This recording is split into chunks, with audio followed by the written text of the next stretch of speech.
Hello, everybody.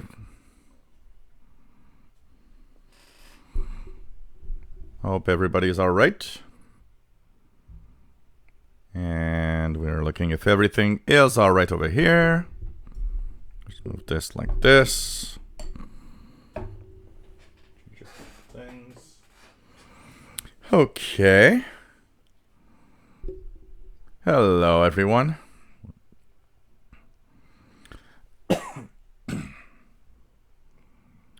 So that looks good. That looks good. Everything looks okay. Okay, so hey, welcome everybody. This is the Shortwave radio show. Let's get started with the proper way. I got my beer and ice water. So it's a big bottle of Don de Dieu, which is a gift from God. So let's open this. Well, Mr. Paul wants to come over. I'm going to be careful because last time it was really something. And we're just going to make sure that we open without breaking anything. That's pretty good. Here we go.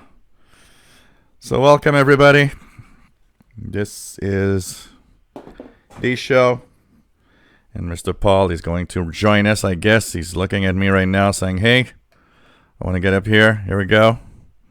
Mr. Paul is in the house. Let me just fill up my glass here, put the beer and ice water, and Mr. Paul is in the house. Here we go. So, hey, everybody. Hope that you are all right. This is the Shortwave Radio Show. And we are here every Wednesday and Friday. Of course, we talk about radio. This is a show where we, of course, talk about shortwave radio, medium wave, long wave. And hope that you'll enjoy the show today. So on Wednesday, we are at 7 p.m. Eastern, 4 p.m. Pacific. That's 0 UTC. On Friday, we're at 3 p.m. Eastern, noon Pacific. That's 20 hours UTC. And of course, there's a wonderful Facebook group you can join. Same name as the channel here, Official SWL Channel. And this is a great place to kind of continue to party. So here we're at, a big party of radio friends and having fun and just, finding it cool. Well, the Facebook group is there to continue that. You can post whatever you're listening on the radio, and you can have a lot of fun just sharing, pictures of your shack, radios, ask questions, and it's a great place to have fun, of course, with radio in general. So I hope that you enjoy the Facebook group, Official SWL Channel, another amazing group to be in. And if you want to join me and you're not in the chat room, because there's a wonderful chat room, you can do like Elizabeth, that says hi to everybody, by the way, just before the show started. And write to Official Shortwave Radio, Official Shortwave Radio at gmail.com. And that's where you can send me a little hi and say you're listening, even if you're not in the chat, if you wish to say hello to everybody. And we are here today, Wednesday, January 15th, 2020. And we'll, of course, be talking about radio like we do usually. So hope that you enjoyed. This is Mr. Paul, our mascot, Mr. Paul the Cat, that is joining in, saying hi to everybody.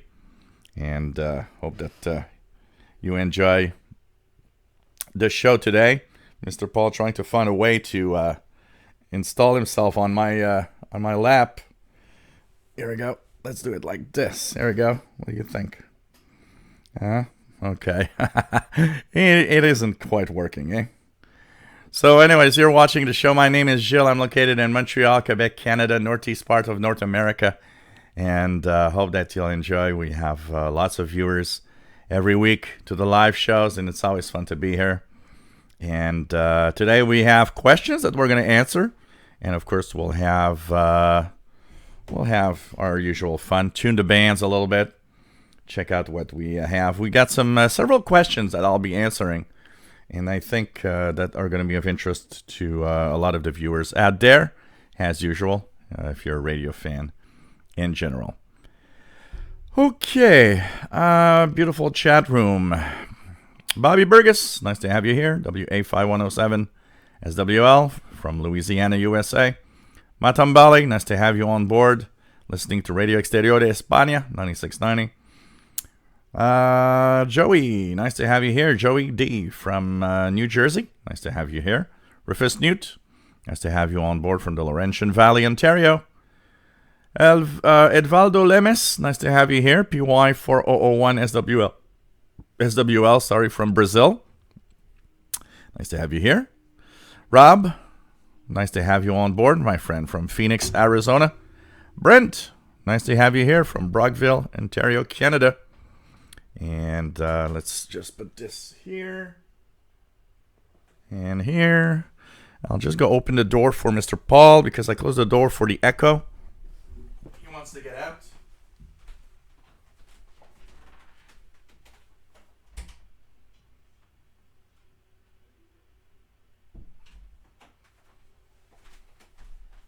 Because when the door is open, the echo is too heavy. So okay, let's continue here. Rob from Phoenix, Arizona, nice to have you here. Brent, nice to have you here from Brockville, Ontario, Canada. Mark Stevens, nice to have you here from the Smoky Mountains, North Carolina. Dave Toth, nice to have you here. John McClure, nice to have you here. Arthur's Alley Crafter Kitchen, greetings. Nice to have you on board from Massachusetts. Dave Bilal, nice to have you here. WA1UJA, nice to have you on board. Prasad Asal Dekhad, nice to have you here. Prasad from India, always cool to have you on board. Andy Coley, nice to have you here. Michael Langer, nice to have you on board. Put a cat's eye out with that, yeah. David Provo, nice to have you on board from Lakewood Ranch, Florida. Jeff, KD5QDL, nice to have you on board from Groves, Texas. Page Master is nice to have you here. KC5VOY or WA5136SWL. And I have made for all of my anti-talkies a counterpoise antenna, which gives my HDs a gain of 6 dB. Cool. Having fun with radio is what we need to have. And of course that means antenna and grounds and all sorts of cool things. Jeff King, nice to have you on board from Jacksonville, where the current temperature is 73 degrees. Well, here it's about 32 Fahrenheit. And this weekend we're going to go down. We're going to go down to minus 20, 21 Celsius. William Moser, nice to have you here, my friend. Dave Freeman, nice to have you on board. Going very well. And hang in there, Dave. It's almost there. It's almost there. For the ICOM on Global Tuners. Callum, nice to have you here, my friend. What else do we have? Been watching last Friday's show back because I missed a lot of it. No problem. Matambali says hello, Elizabeth. Rufus Newt, Facebook page rocks, my friends. Get on there. Absolutely. Great place. Kevin Wood, nice to have you on board from Nova Scotia. of the dawn. Nice to have you here. Kevin J. Napalo, nice to have you on board. And I was actually tuning your my ICOM ICR 30 just before the show, having a little bit fun with it, as we'll start making videos and reviews and stuff. Chuck Yunkin, nice to have you here. Got a GP5 SSB. Are you having fun? Oh, you like it? It's a nice radio. The only thing that would make that radio actually really good is a keypad. Add a keypad to that thing and it would be great. But it's a great radio. The easy tuning mode functionality is amazing.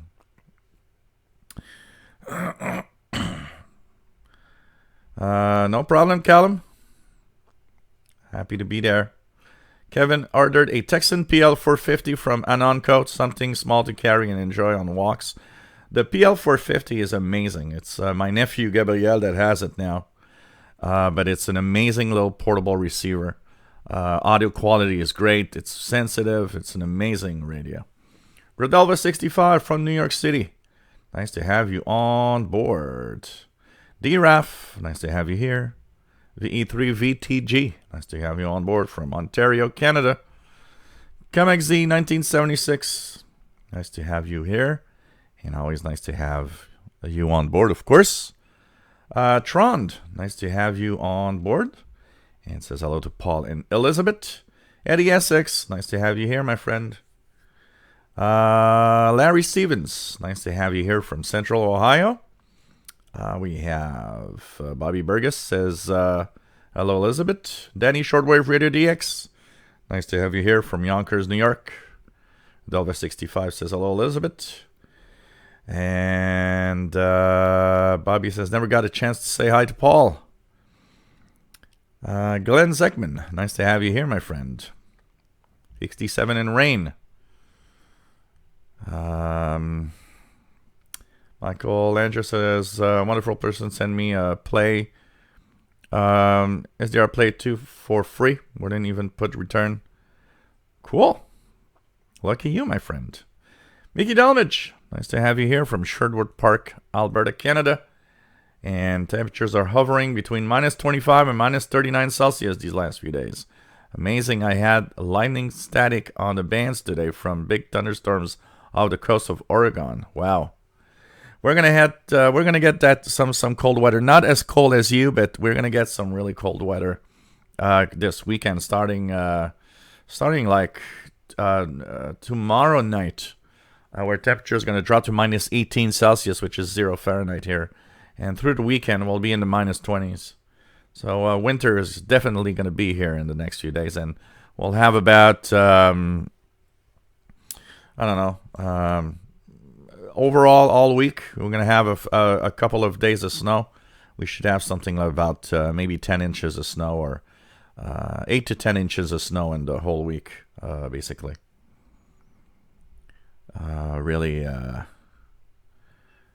Really, winter is here. Keegan, nice to have you here, my friend, from Northwest Arkansas. 56 Fahrenheit over there. Randy, Riverside, California. Nice to have you here. And, yeah, Callum. Young, 30. Young guy. What else do we have? Okay. William Moser says, weather here in North Carolina is crazy, like Mother Nature bipolar. We've pretty much had a lot of that type of weather, honestly. In Montreal, it's been warm, rainy, really cold, and you know, a little bit of snow, but most of the snow is in rain, and it's crazy. Last weekend we had more ice pellets than freezing rain, but boy, the weather wasn't great. And actually, I did the International Radar Report alone because Sheldon didn't want to risk getting on the road with the bad weather we had Sunday morning, so I was happy to fill in for the live show on Sunday morning. International Radar Report on CKUT. So it's crazy weather this year. Dave Freeman says, great on your ICOM online. Soon, I ordered a Sony ICF 2010. I read this as a good radio. DX radio. Do you know if it works well when using the external antenna on this radio? The Sony ICF 2010 is known to be one of the best shortwave receivers, portable shortwave receivers out there. It is an amazing radio. I remember drooling over that radio when I was in the 80s, when I wanted to have something that would have a digital readout. I was wondering, what I could what I could get, and I finally got a Kenwood 5000 tabletop. I was a big tabletop fan. I mean, for a long time, for me, a radio was a tabletop radio. In the 80s, for me, a real good radio was a tabletop model. Although there were a lot of portables that were really good. I mean, I had one that was truly amazing and didn't even realize it, actually. When my dad purchased a Panasonic RFB300. RFB300. That thing actually was quite amazing for a portable radio, and was maybe actually superior to my DX302 that I was using at the time. But I didn't kind of realize it, because for me, when you're a newbie, you have these like ideas of different things, and sometimes these ideas are not the good ones. So my idea was that a portable radio cannot be as good as a tabletop. So my DX302, which technically costs pretty much the same price as the Panasonic RFB300, had to be better, just because it was a big box of a tabletop radio. But now that I realize today what I had, in reality, that Panasonic RFB300 was maybe better, actually, than the DX302 was, which was kind of interesting. But I had this idea, and even though I did see that, I remember seeing reviews of the Sony ICF 2010, and by the way, it's the same as the Sony ICF 2001D, because depending if you bought it in Europe or in North America, it's either a 2010 or a 2001D. For me, it was very expensive. It was like something like $500, $600 back in 1990, 1989. And I went for a Kenwood R5000. That was superior anyway, but honestly, that ICF 2010 was a darn good receiver.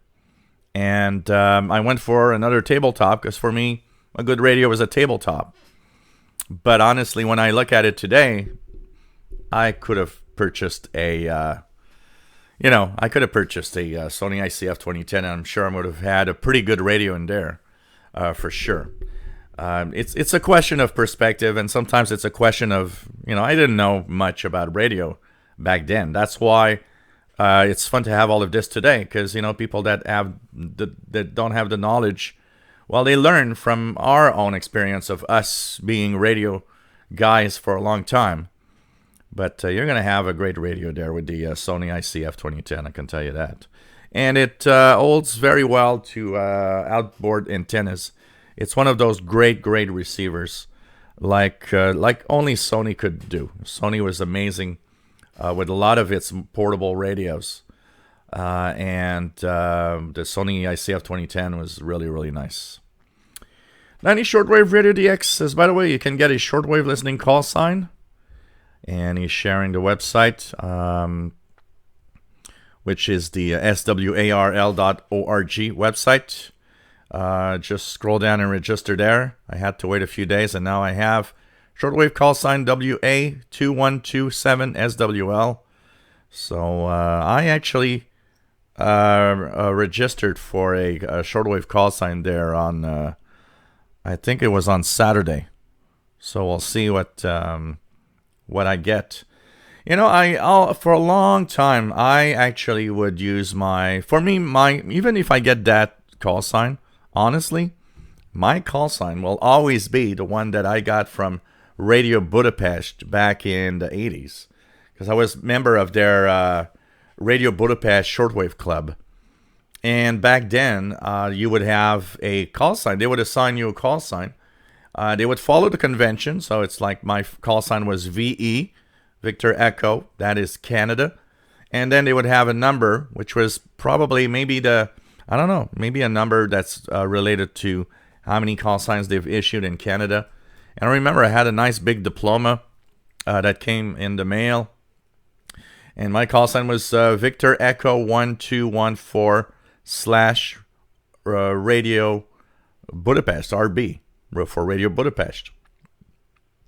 And even if I have that call sign today that I went on the website, honestly, I'll always use VE1214RB. For me, that's the call sign. It was issued to me by an organization that was known, which is Radio Budapest. And I don't know. That for me is the call sign. It will always be my shortwave call sign. Vince. Salut Vince. Comment vas-tu, Vince Perrault? J'espère que ça va bien. Nice to have you on board. And let's have a little sip of beer. I haven't even sipped my beer yet. So cheers, everybody.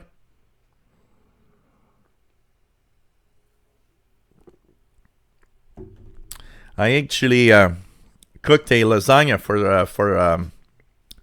for supper, and I ate a little too much, so I feel like bloated.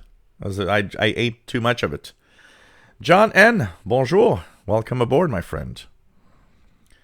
Michael Langer, seeing if you got a chance to review Texan Active Antenna. Yep, I actually have purchased, for those that wonder, the Texan AN48X. It was purchased yesterday through eBay from Anonco. I got an email this afternoon that it's shipped.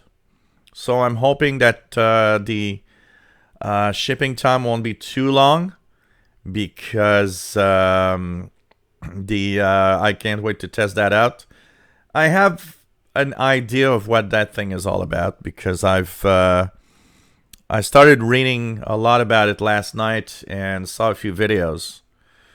And, I know that it's going to be an okay antenna, but I know it's not going to be my hopes are not very high, because from what I've seen, I know that I'm probably going to rant a little more than I'm going to actually say it's good, but I'll test it myself and I'll let you know. You guys will see the review. That's for sure.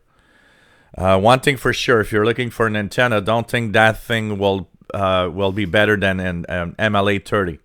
The MLA30 beats the crap out that Texan antenna and the Degen 31MS, which is a piece of crap, honestly. And it's interesting because I did say yesterday that the Degen 31MS is a piece of crap, and somebody came to me and says, no, well, it works. That's the problem, is that it works, yes, in making signals better. I agree. It just doesn't do what it's supposed to do. If you put a piece of wire and shape it in the same thing in your window, you're going to have the same reception. That little box with it doesn't do much. And the Texan one, two of the reviews are actually kind of saying that in big chunks of the shortwave spectrum, that Texan AN48X is actually worse than a wire in many frequency ranges, but there are spots where it is actually good. And one of the things that drives everybody crazy, because they all mention it, is that tuning knob is very difficult to really focus on the frequency that you're listening to with the stations and signals. And that's what's probably driving people nuts. The MLA30 is a very different antenna, because the Texan AN48X is an active antenna. Like the Degen 31MS is supposed to be an active loop antenna. The MLA30 is a amplified magnetic loop antenna. It's a different design totally. It doesn't do the same thing. It beats the crap of both of those. If you were thinking of buying a Texan AM48X rather than the MLA30, for the price difference, go to the MLA30 directly. You'll be wasting money on the Texan AM48X, I'm pretty sure. I'll have my review. I'll get it and I'll test it thoroughly, and I'll test it against the MLA30. But I've read enough to kind of see that thing isn't that fantastic, honestly. But what, like the Degen 31MS, when people say it actually works, I'm happy. Yeah, it works because just the fact that there's a wire in your window improves reception compared to the telescopic. But in reality, the 31MS is a mess. What else do we have? Brian Penny, nice to have you here from Cape Cod, Massachusetts. Shelly, nice to have you here. Shelly Sykes, nice to have you on board. Grayman423, you missed Paul. He was here at the beginning of the show for the first few minutes. Jerry DX, nice to have you on board. James de Calais, bonjour et bienvenue de la France. Nice to have you on board. Pretty cool. Michael Lancher says realistic DX440 is his favorite. Arthur's Crafter's Kitchen says ICF 2010 is a great portable, but my tabletop sets do blow it away. But it's fun, even if the sync detection is somewhat primitive by today's standards. Yeah, well, I knew that, of course, it was twice the price, but I knew that when I was getting my Kenwood R5000 back in 1989, 1990, I knew I was getting a better radio than the ICF 2010, that's for sure. But the ICF 2010 does beat a lot of cheaper tabletops, that existed back then. And the Sony 2010 honestly beats pretty much any Radio Shack or realistic radio.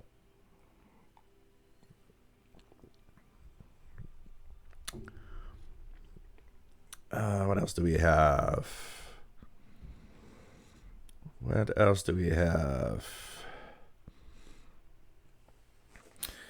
William Moser, well, I see that the new Texan radio going to come out looks like a nice radio overall. Yeah, problem is we have to test it.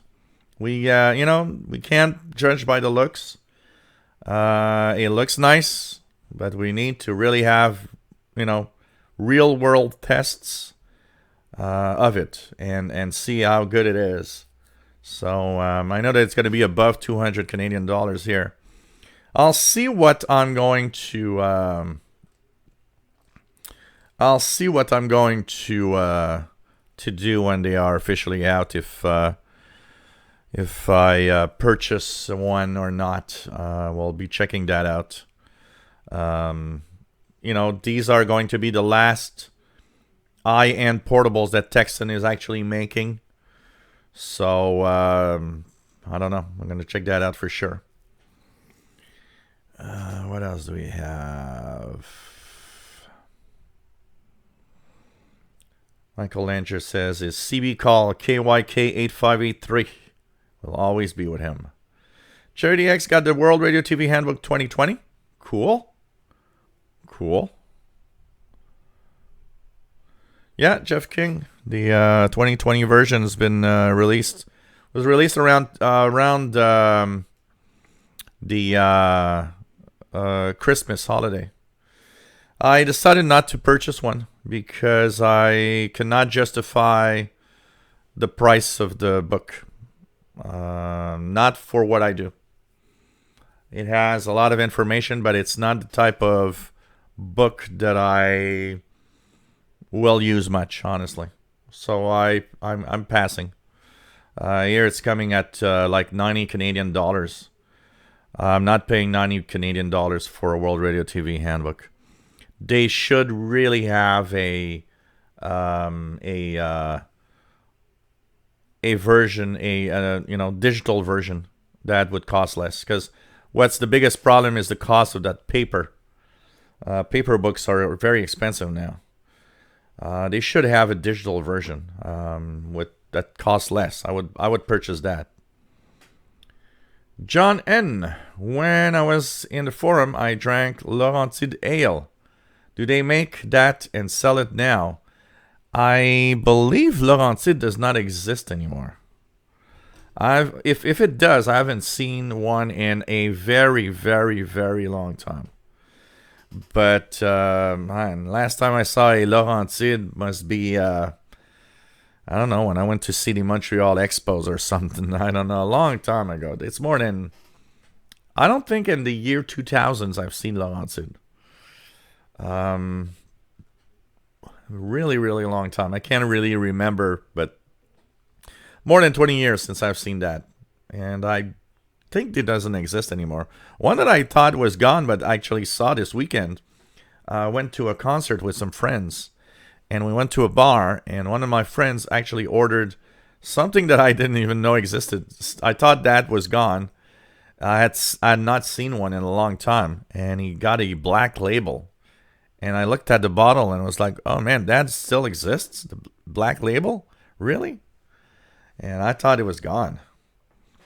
Michael Langer says, cool, it's MLA30 for me. And you know, the MLA30, what is interesting is that if you set it up, it's not bigger than than that Texan loop, but it's better, and you don't have to tune it. You know, that Texan loop, it gets good signals, but you got to tune it.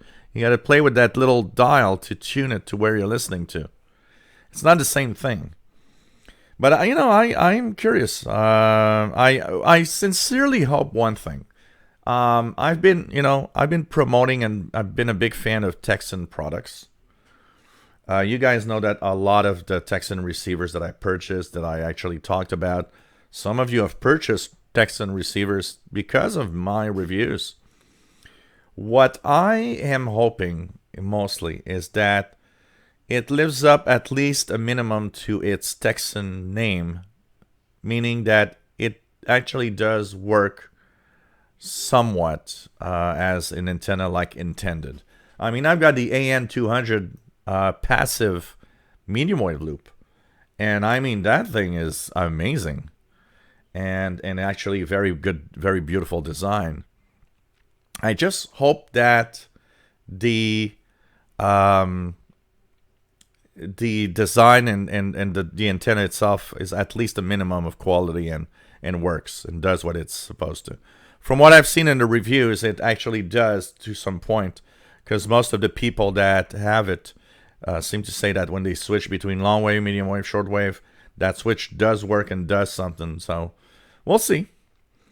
Mickey Delmage says homemade Bombay biryani, chicken, potato, rice tonight, and with chana masala chickpea curry. That must be good. That must be good. Feels like India except for the temperature, yeah.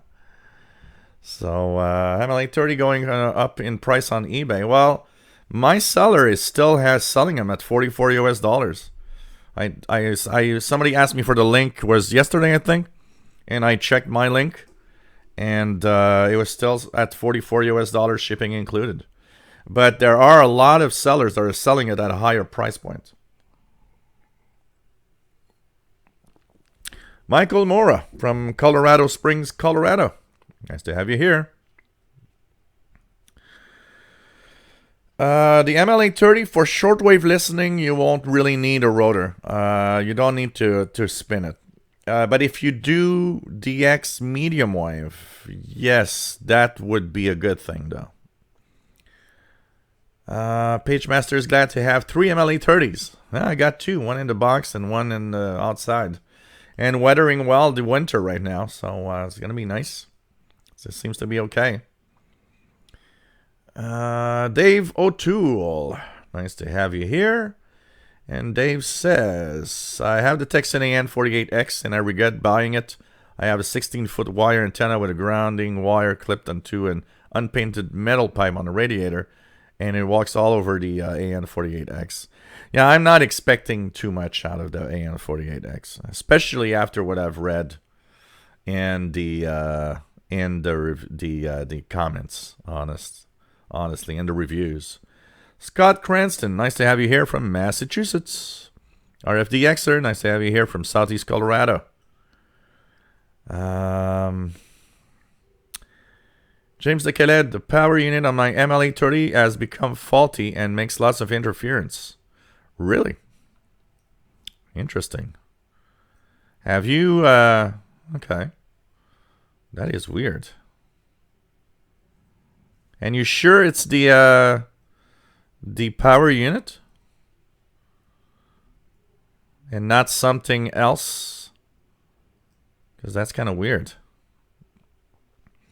Joey D says, loves going to the Kiwi SDRs to look for all the medium wave bands around the country and see if they have any traffic information stations. I love listening to those. William Moser, I see there's a list for 10-meter beacons. Is there a list for long wave beacons? There used to be one. Let me just check quickly here. There used to be one from the, oh man, but I'm not sure it's still online. So,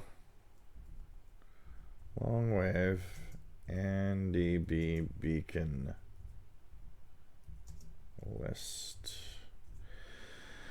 And it's time to really QSL, not QSL, but listen to those because they're slowly going away. NDB directional beacons. Yeah, I'm not. I don't have a list here. I remember having. There used to be. I think it was a club that doesn't exist anymore.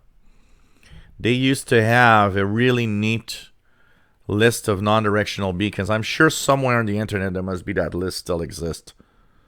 I'm pretty sure. Brent says, I had the same issue with my MLA30 power unit and it suddenly went away and it works perfectly fine now. I also ordered a second MLA30 that I use for the expeditions.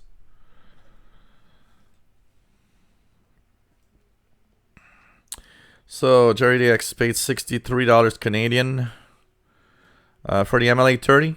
Yeah, mine came to, you know, with because with here the currency exchange, $44 came up to something like $59 and something Canadian when I purchased it. Keegan is using his Ethon Grenic Edition Field BT radio with internal antenna.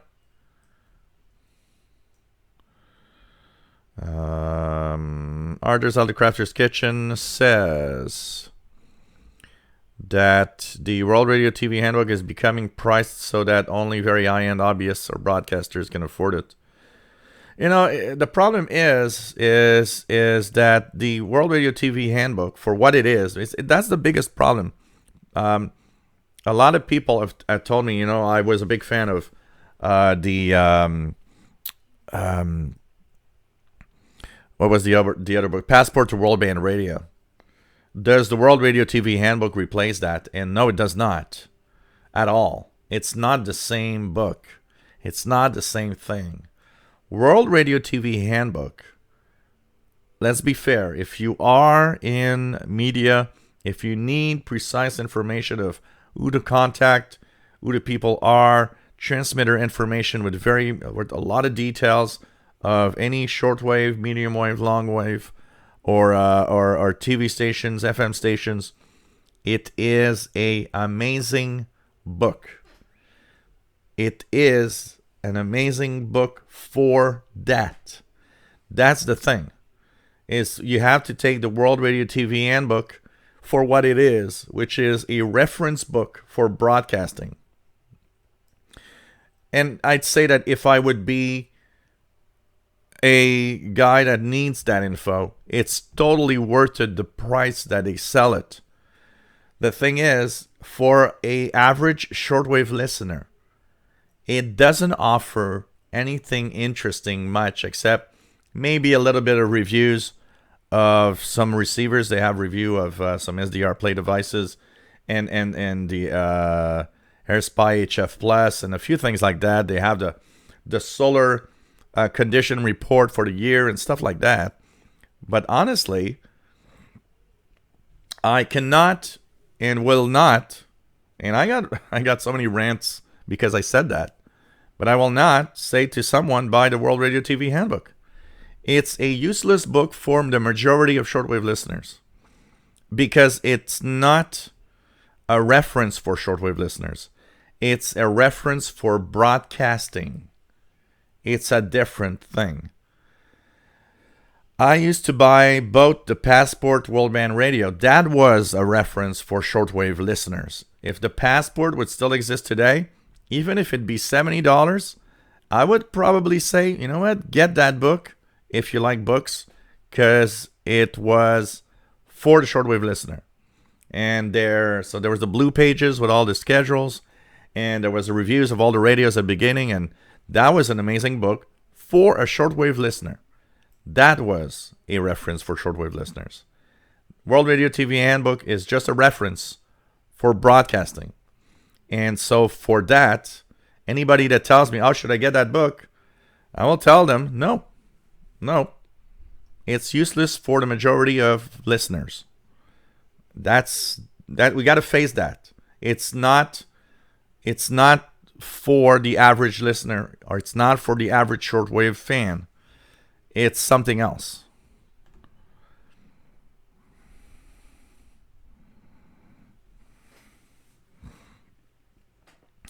You know what you should do, James Calais?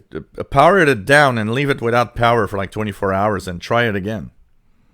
It's kind of weird. I've never had any problems on mine.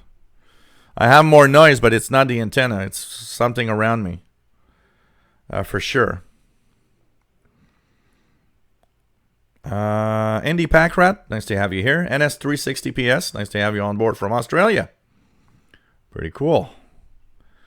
JDX Body MLA30 for $37 Canadian with free shipping.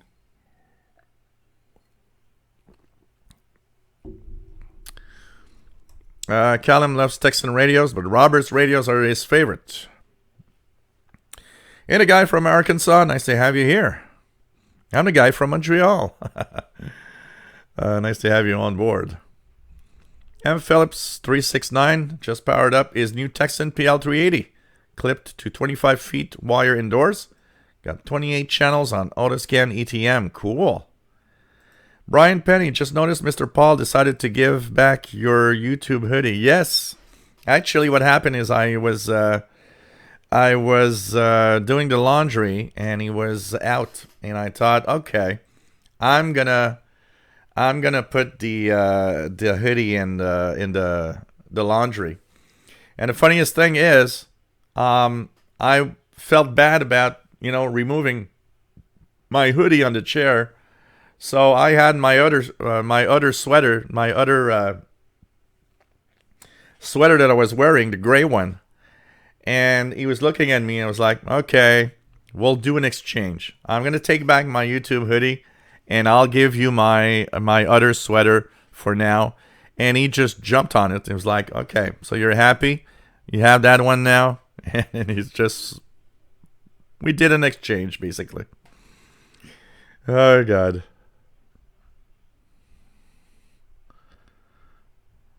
It's just funny. What else do we have?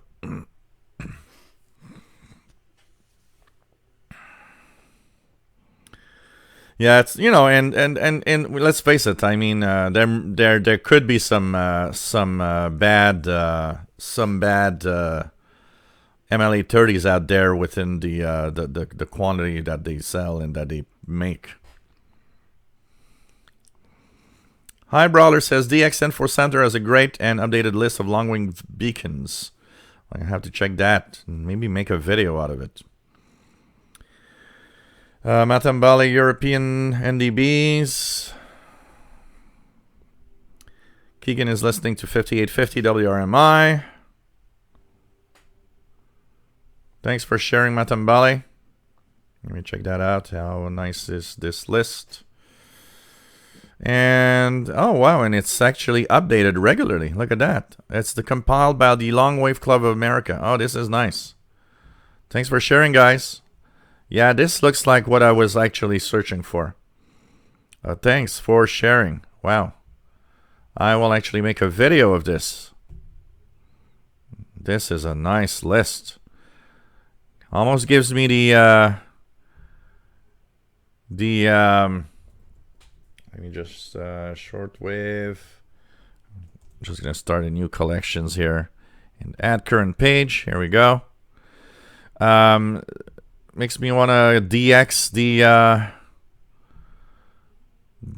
long wave band in search of beacons. I haven't done that in such long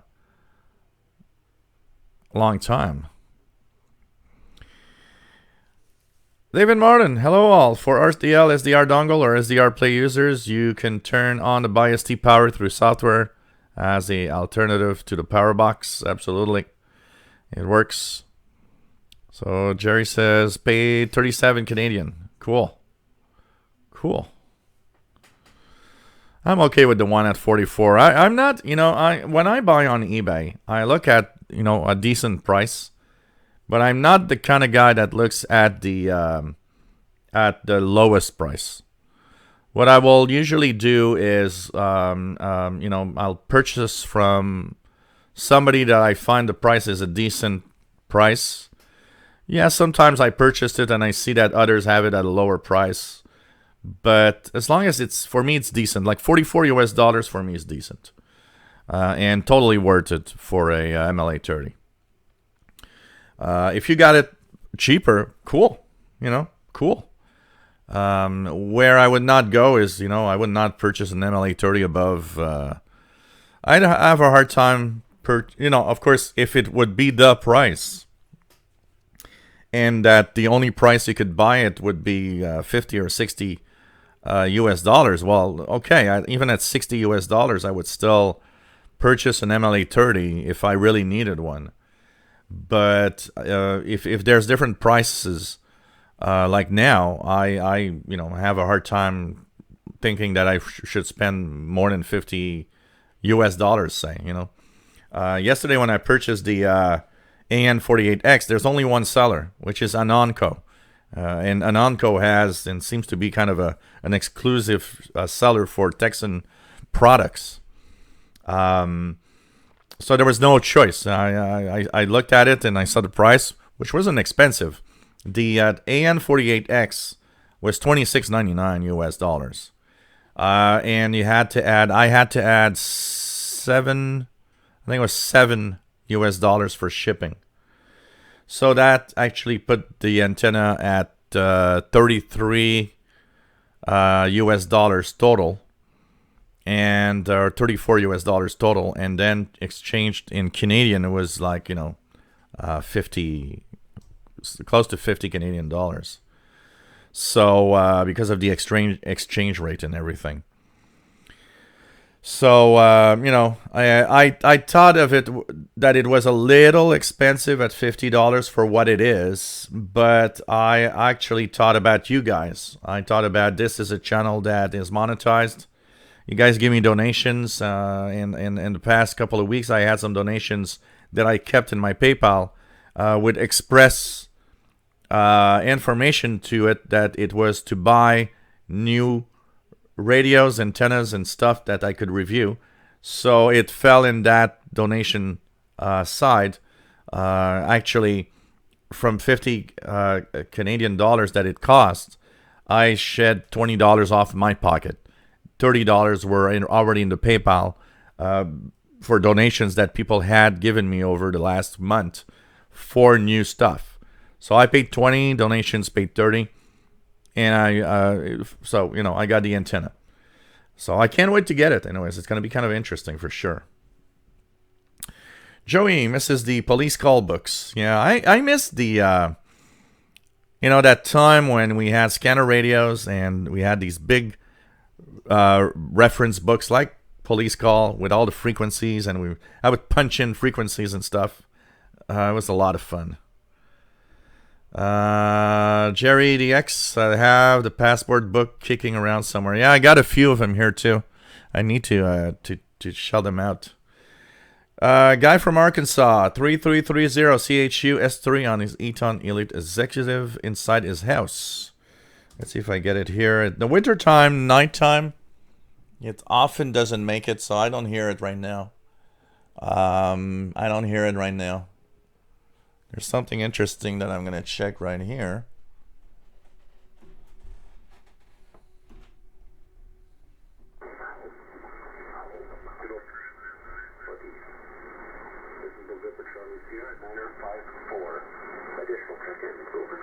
Hey, 33347.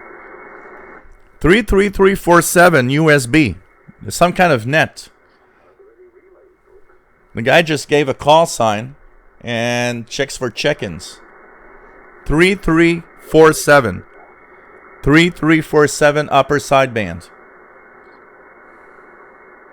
That's kind of interesting. Thanks again to SDRs. I saw the trace and I just clicked. I noticed that there was something there. Something unusual for me. So there's some kind of net on 3347 upper sideband.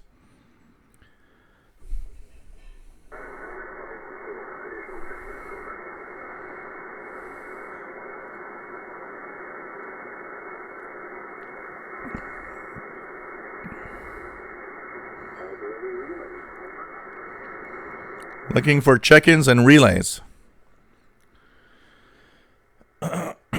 Joey D, the World Radio TV Handbook is a little wordy before you get to the radio TV listings. It may even be too inside for the average fan listener. Yeah, that's pretty much it. It's not made for the average listener, honestly.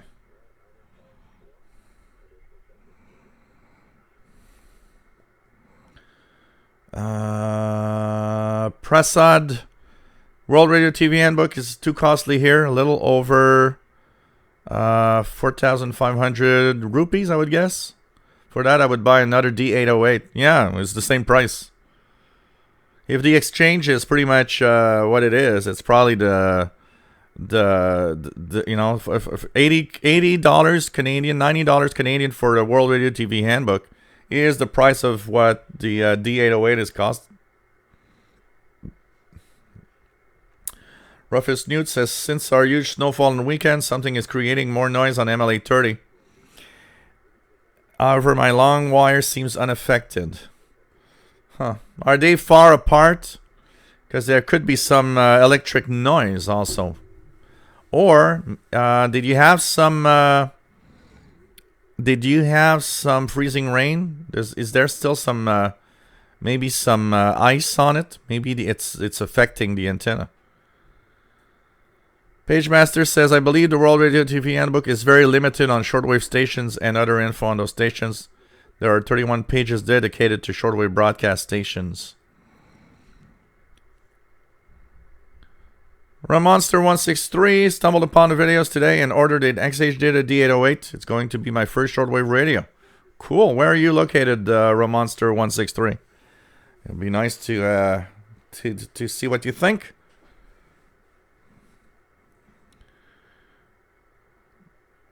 So NS360PS, we're coming to that. It's one of the questions that we'll go quickly through today. We've gone in the past, but we get regular questions, and one of them is how to QSL stations. Absolutely.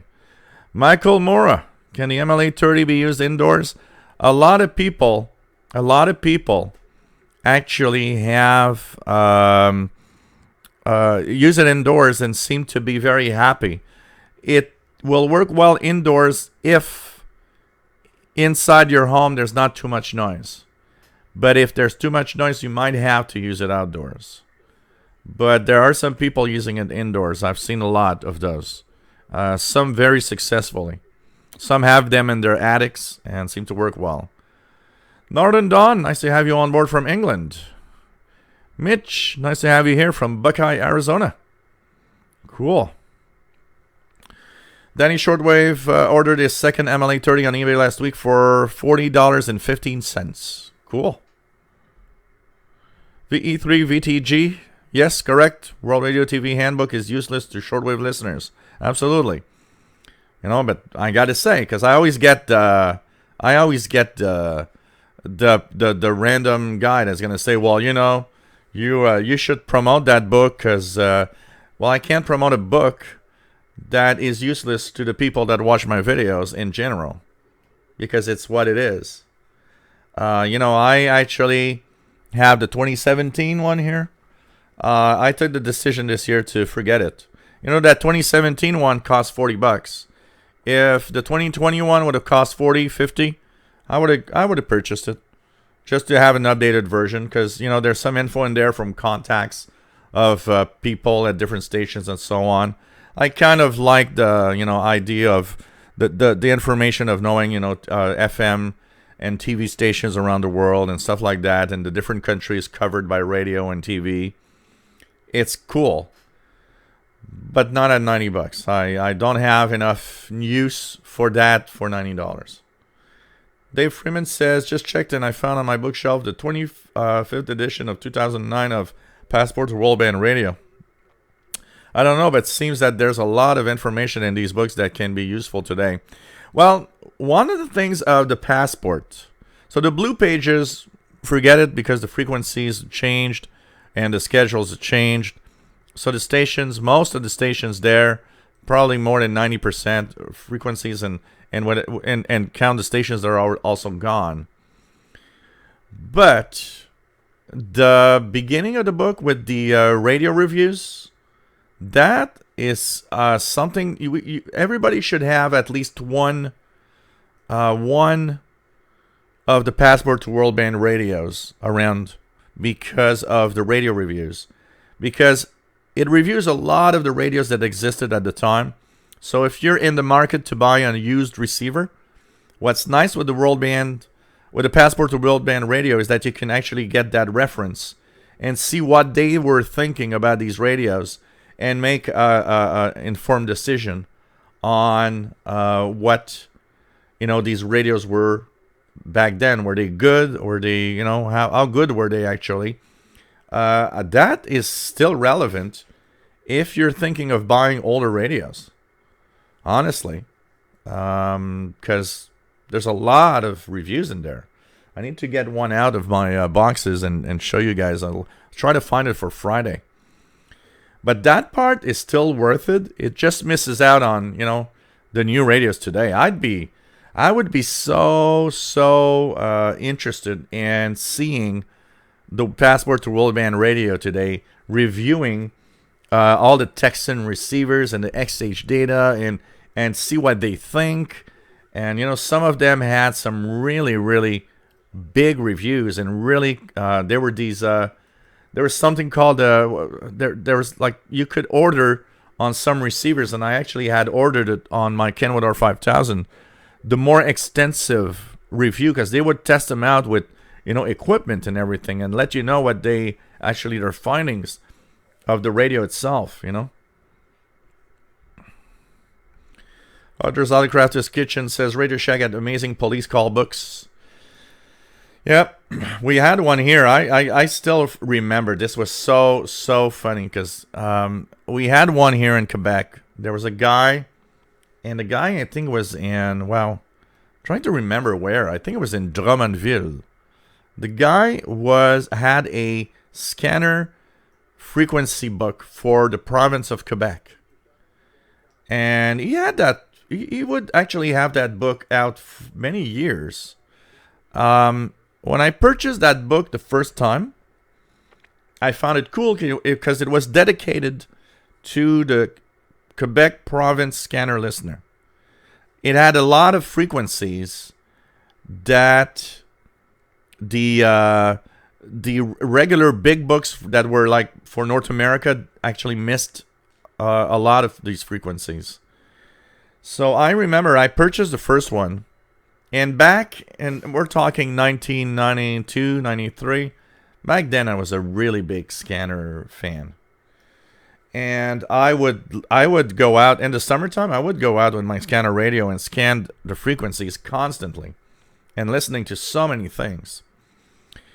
And he actually had a contest. At the last page of his book, it said, if you hear stuff that you can identify what they are, and that they are not in my book, let me know. I'll add them, and you will get a chance of winning one of 10 free books.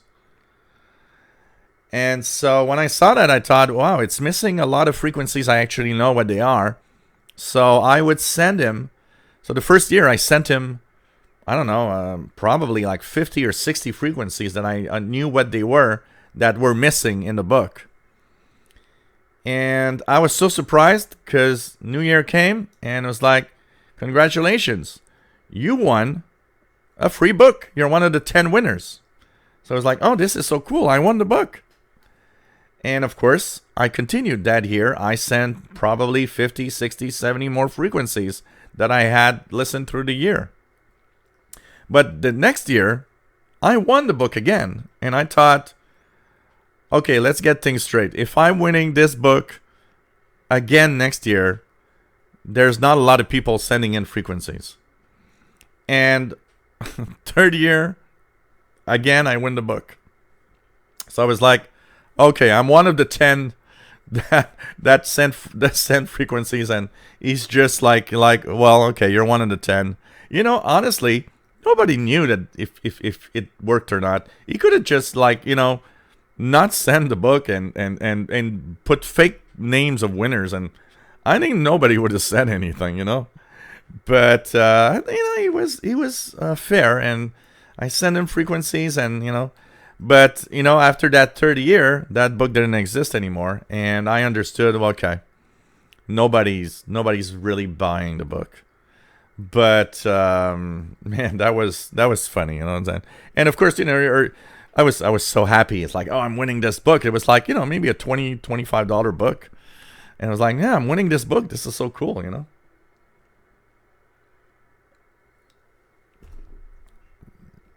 Corey says, Police Call was the best frequency guide ever. Jean-Marc Litz says, World Radio TV Handbook was very useful before the internet existed to know the address of broadcasters to send. Well, it was good, but the Passport to World Band Radio also was very good, because Passport to World Band Radio not only had the address and information where to send all that, the details, they actually also told you what stations were sending out pennants, calendars, stickers, whatever. It was kind of cool. Forza Fabio, can anyone give me advice on how to connect the MLA30 to my Sony ICF SW7600? So we actually, I'm gonna have to post the videos of the adapters. So there's, I believe the ICF has a antenna connector on the side. So I will need to put the adapter stuff, because obviously I'm a little more advanced than a lot of people. So I actually make my own cable from two parts. One is a audio cable, and the other part is a cable that I purchased for like a couple of bucks that has an SMA connector.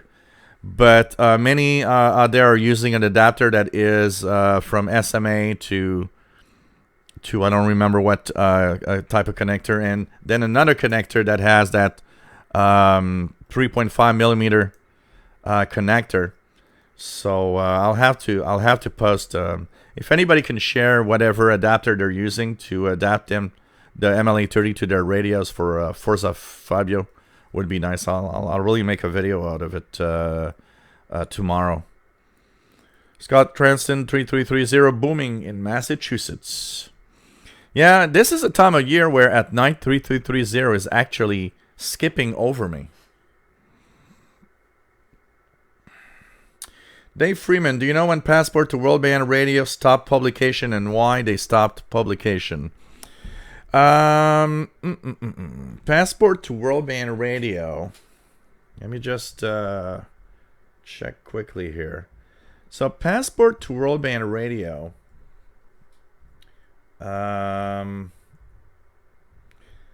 stopped. Passport to World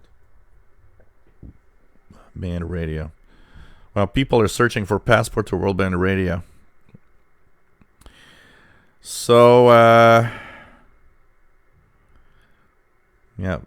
So that was by, yeah.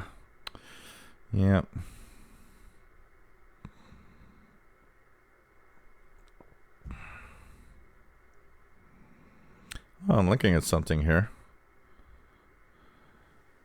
So, Passport to World Band Radio stopped in 2009, I believe.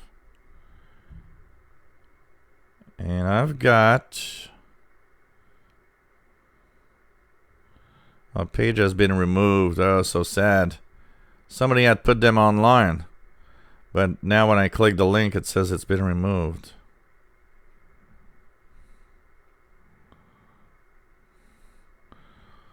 Huh. But it's, I think 2009 from I see here. 2009 was the last Passport that was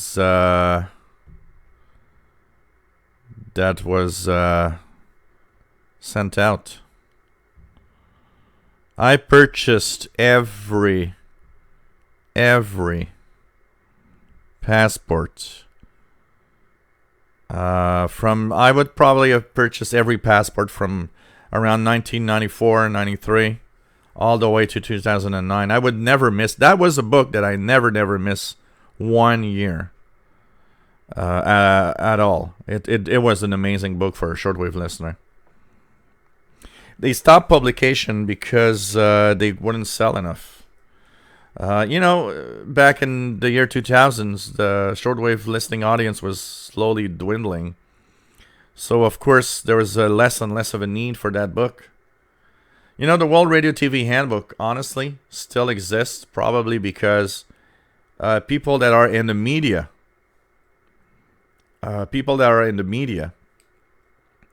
probably a lot of them still need that book for information and reference. Because it's certainly not the shortwave community that is helping the World Radio TV Handbook continue. But they stopped publication. If I remember well, they stopped publication for the Passport because they weren't selling enough. And it wasn't a good thing anymore. Brian Penny.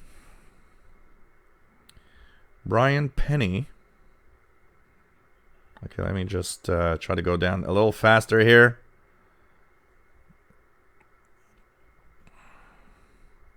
So Brian Penny says 2 publications for shortwave: Kindle, Global Radio Guide by Gail Van Horn, and a book, The Worldwide Listening Guide by John Figliozzi. I actually purchased the Global Radio Guide by Gail Van Horn. It comes out like twice a year, and it's very inexpensive. Now it's an electronic one, so it's Kindle. It's a Kindle book. You don't need a Kindle. You can actually install the Kindle app on your devices or Kindle in Windows and read it there. It is very, very well made, and it's actually nice for beginners of shortwave listening also. It explains a lot of things. Global Radio Guide by Gail Van Horn. Worldwide Listening Guide is also a nice book, and that one is a paper book. So, yeah, Callum, I am on the other side of the room. There's a very simple reason for that explanation. I did so many things this week that the other side of the room is in a mess. And I thought I can't do a show and show that mess. So I'm going to be here for today, but I'm going to fix that so that next week we're back on the other side of the room. Joe Rodman, having about S9 in Chicagoland on my Drake TR7. Danny Shortwave 3347 S4S5 in Yonkers, New York. MLA30 RSPDX. Joe Rutman, nice to have you on board from the Chicago area. Raw Monsters from the Netherlands, cool. Rufus Newt, Tengja, my MLA30 is indoors but in the same position, therefore it's internal but can't pinpoint it.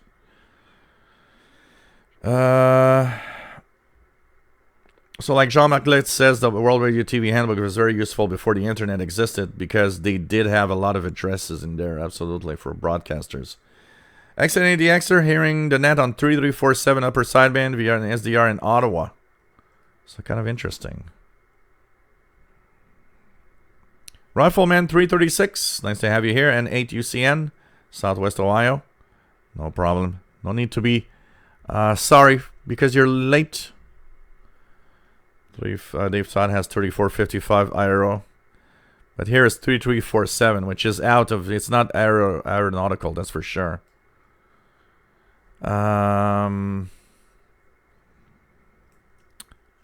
David Martin says, would like a loop antenna that allows transmit.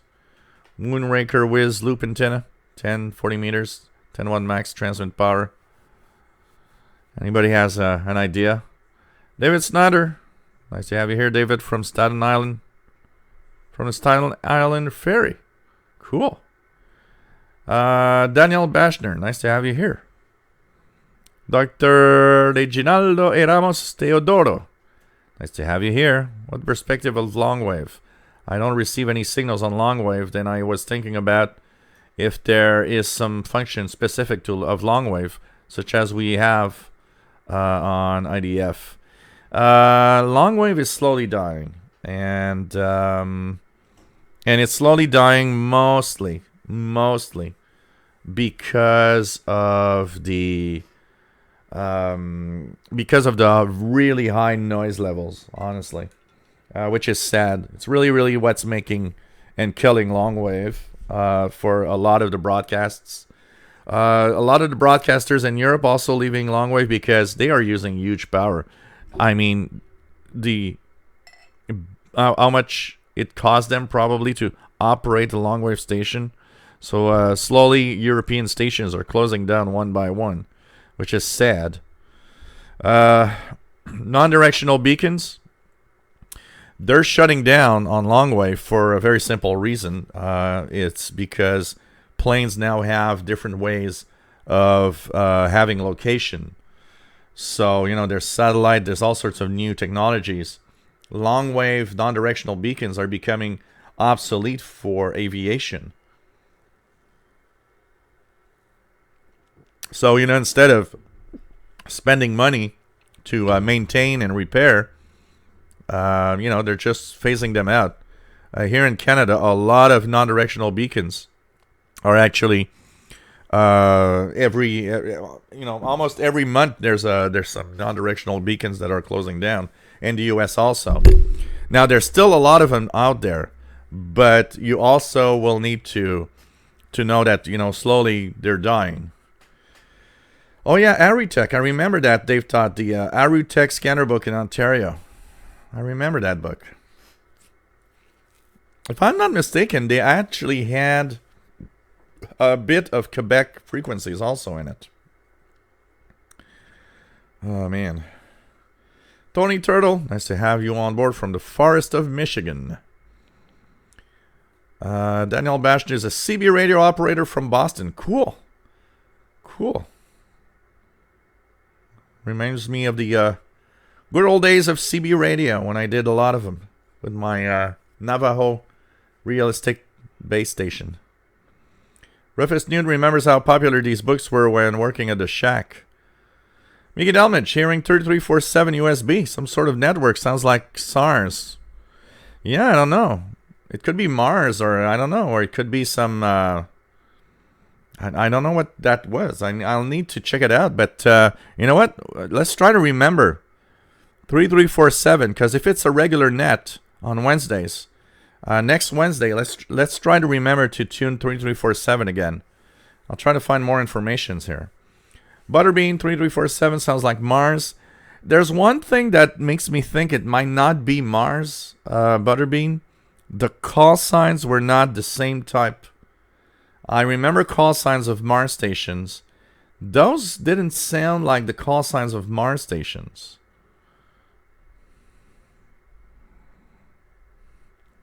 Pagemaster 3269.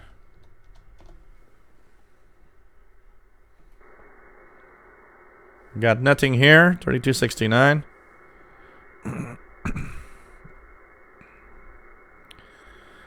What else do we have? Paul Steckler. Nice to have you on board from Oakland. Rain approaching.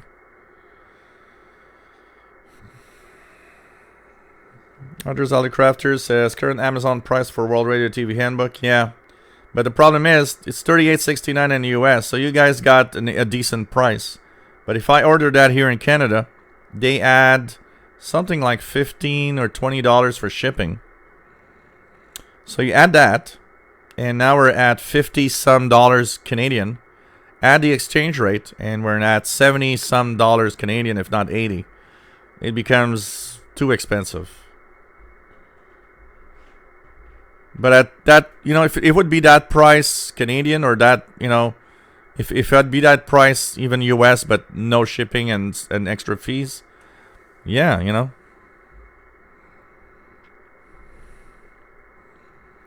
Tony Turtle, yeah, that's the globe, and behind me is a gift. The globe is a gift from for Christmas. A illuminated globe. It's really beautiful. When I dim down the lights at night and I just like watch the SDR, it's really really cool. Sometimes I take it and put it actually down down here to actually go through and listen. You listen to stations. There's something about a globe when you listen to a station from far away and looking on the globe where you're listening in from. It gives really a different perspective of how it's just amazing, our hobby, with all the the signals from around the world. Jerry DX, if you miss monitoring times, get Spectrum Monitor. It's the same thing. There's the feel of Spectrum Monitor is the same. The only thing is it's only electronic, but Spectrum Monitor, Jerry, is monitoring times. Michael Mora, monitoring times, they stopped, and a lot of the editors went over to something new called Spectrum Monitor. I'm subscribed to Spectrum Monitor. It's an amazing publication. It's exactly like monitoring times. A lot of the editors from monitoring times are in Spectrum Monitor. Monitoring times actually stopped for several reasons. One was probably the dwindling subscriptions, and also the fact that the Grove Enterprise, which were behind monitoring times, kind of changed, and Bob Grove was not like into all of this as much, so that kind of killed monitoring times. Popular Communications magazine went away. In Popular Communications, honestly, that was never a really good magazine. But but in the times when I would go to the newsstand here in Montreal, get monitoring times, I would get a copy of Popular Communications also, because it was for me. It was like, yeah, get both, And I remember it was not expensive. It's like, I would get monitoring times and Popular Com for I don't know, 10 Canadian dollars. I would have both. So it was like, yeah, $10 a month for both magazines wasn't that much. And monitoring times was my favorite because it really had a lot of really good information in it. But Popular Communications, I always found, was kind of a little shady, and it wasn't what I was actually interested in that much. More kind of a general thing. Monitoring Times was more of a learning experience book or magazine. Daniel Boschner, I'm hoping at some point you can buy an ICOM to listen to ham. You don't need an ICOM for that. Just get a radio with single sideband and you'll be able to listen to hams. An XH Data D808. Jeff King, back in the day, World Radio TV Handbook had all the frequency info and was the book for shortwave listener. It has changed. Actually, it had the frequency info, yes. But Passport to World Band Radio was much better. Much better. Paul Steckler. Suspect my Sony AN LP1 is better than the new Texan antenna. I wouldn't be surprised, but it's not the same price point also. So David Martin's got 3269, some USB stuff.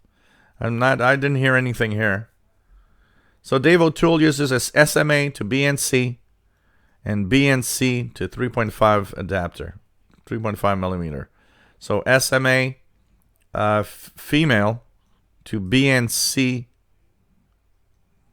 male, and BNC female to 3.5 millimeter adapter. Anyone's got an extra battery door for Sony 2010, says Butterbean. Have you checked on eBay? That's the kind of thing that on eBay you actually get. Often easily.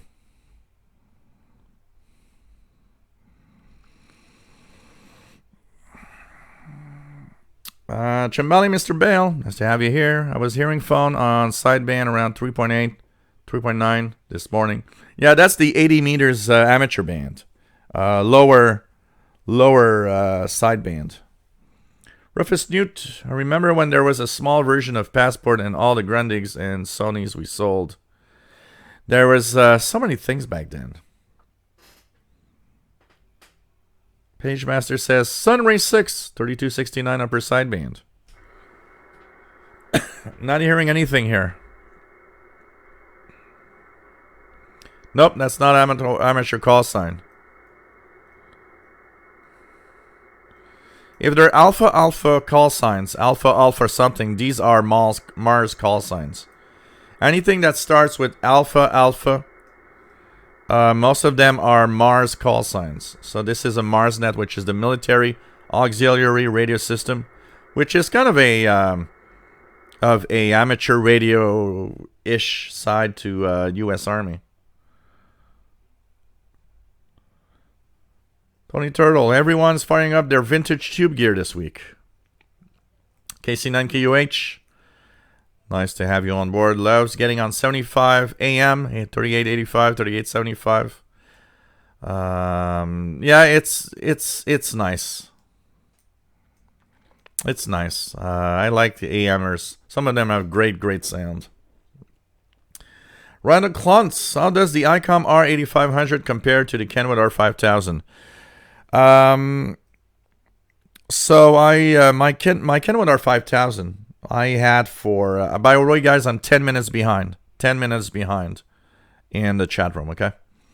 So I'm answering a question that was sent at 0112 UT right now. So when I got my Kenwood R5000, it was one of the top of the line receivers for shortwave back then. The difference between the R8500, and we'll have to give it that, is that the 8500 is a wideband receiver. So it goes up to 2 gigahertz. The Kenwood R5000 is a long wave, medium wave, shortwave receiver. Kenwood R5000 starts at 30 kilohertz, goes up to 30 megahertz. So they're not totally the same when you compare that, because Kenwood is specific to that range. The R8500 is a wide band. When I actually purchased my R8500 to replace the R5000, I knew from Passport to World Band Radio, because I had purchased the extra information pages. I knew from the Passport to World Band Radio that I would have a slightly less performance on the R8500 on shortwave than the R5000, but nonetheless very good reception.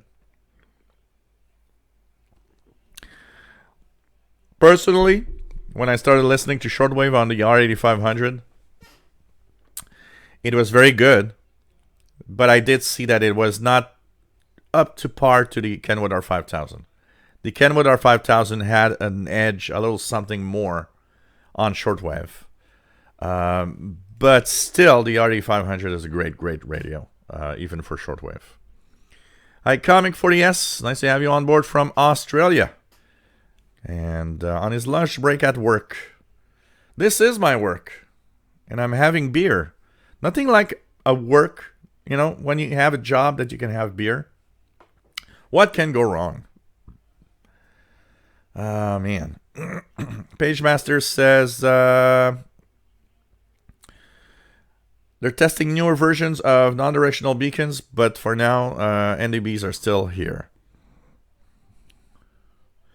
James Powers, nice to have you on board. From Derry, New Hampshire, KC1ENJ.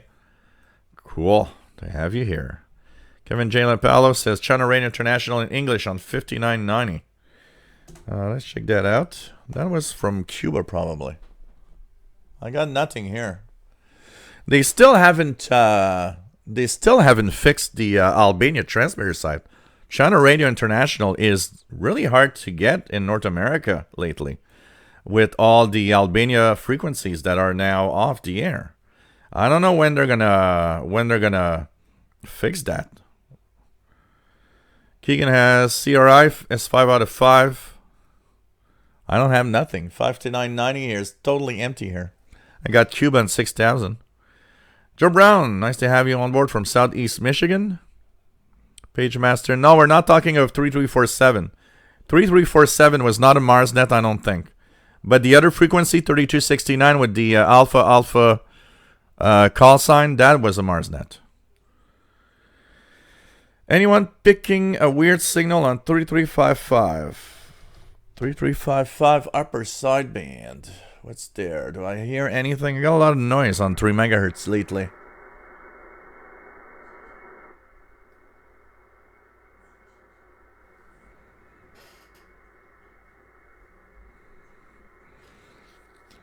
Muddy, any suggestions for improving FM reception in the car? You mean of your car radio? Or a radio inside your car that you're using, Maddie? Dave Todd says there was a MarsNet a few nights ago, 3242. Their calls started with AA. Yeah, there's also a few MarsNets and the at 0 UT on the bottom of 4 megahertz. Dave Freeman just got Shortwave Guide by Gail Van Horn. They have a free 3 months read with Kindle. I think I ordered. Book seems to have old passport rolled radio style. It has a lot of information. It's a nice guide, and it's not very expensive for those who want to buy it.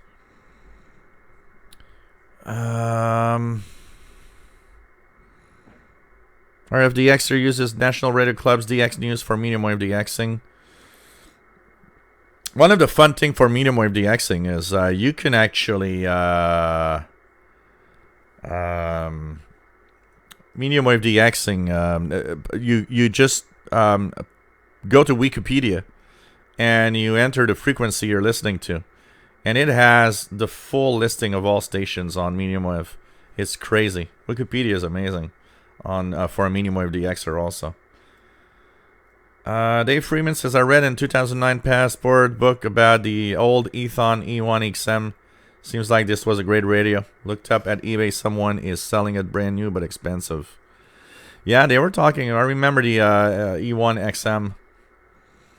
Mickey Dalmich remembers Popular Communications calling CIDX a fringe club. Oh, man.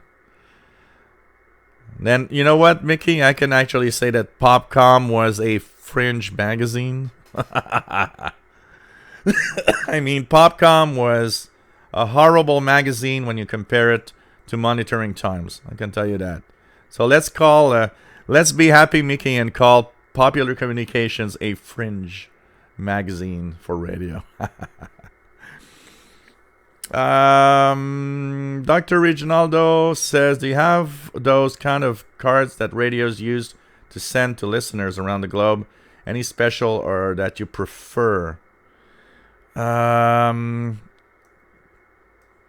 So, okay. You're calling QSL cards, I would guess. So let me just, here, we're going to take a, I'm going to take a couple of one here. So, okay. Here, we're gonna take a pause. So I'm an 9 minutes behind in the chat, guys. Sorry, but I'm trying to. I'll just take a pause here. So, quickly, we've talked about it in the past. So these are old ones, but stations still do give them today. So these are, for example, Radio Moscow QSL cards. And if you look at the back, I'm pretty sure you guys can read that.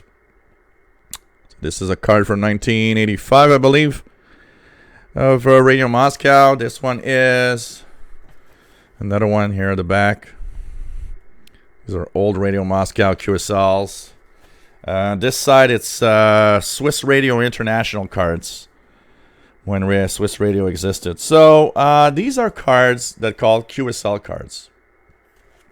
So this one with my old postal address. So these are QSL cards. A lot of stations still give QSL cards today. Radio Romania, Voice of Turkey, China Radio, WRMI, WWCR, and so on. They all give QSLs. Radio Havana, Cuba, Radio Japan, Radio New Zealand.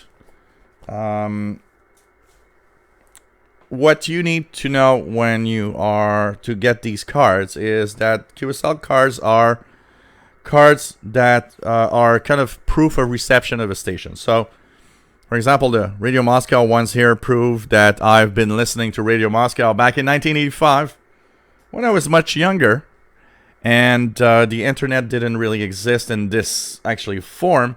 It existed in another form, and we didn't really know much about it. But what are those and how to get them? So QSL cards are verification cards. They are there to kind of acknowledge that you have received a station at a certain point in time. It's like a postcard, but with verification of the frequency, date, and time you listen to the station.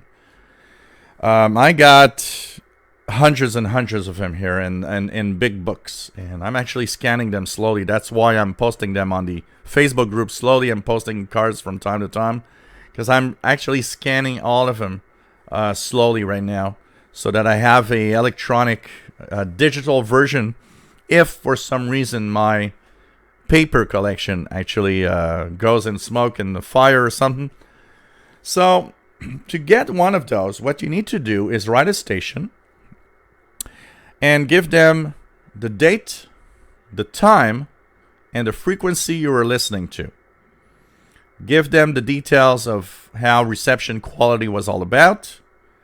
And you need to give them at least 15 to 20 minutes and even more of details of what you are listening to. Because that's how they can actually know that you were listening for real. They don't give you this just for the fun of it. They give you this because you actually heard the station. So you got to have the details of what you listened to. And while you're at it, give them comments of what you liked of the program, what you didn't like, what you would change or not. Let them know you're listening in regularly. Don't be just a QSL hog.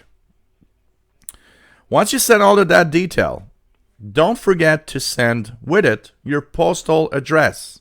A lot of people don't do it. You need your name and full postal address where they can actually send a card back. 2 ways cards are going to be sent back to you. EQSLs are QSLs that are sent by email. Basically, a picture in your email with the details of reception. They're getting more and more popular because postal mail is getting more and more expensive. Or by mail, snail mail. That's why giving your name and full postal address is important. 2 weeks ago, there was a guy, there was a mailbag on Voice of Turkey, and the guy on Voice of Turkey said, "Hey, you got your reception report is great, but we have nowhere to send that QSL card because Voice of Turkey sends paper cards." So the guy didn't include his postal address in the email. So that's what you're going to get. And after a certain amount of time, if the station does QSL, you'll get a QSL card, which is nice. It's nice to have a collection of QSL cards.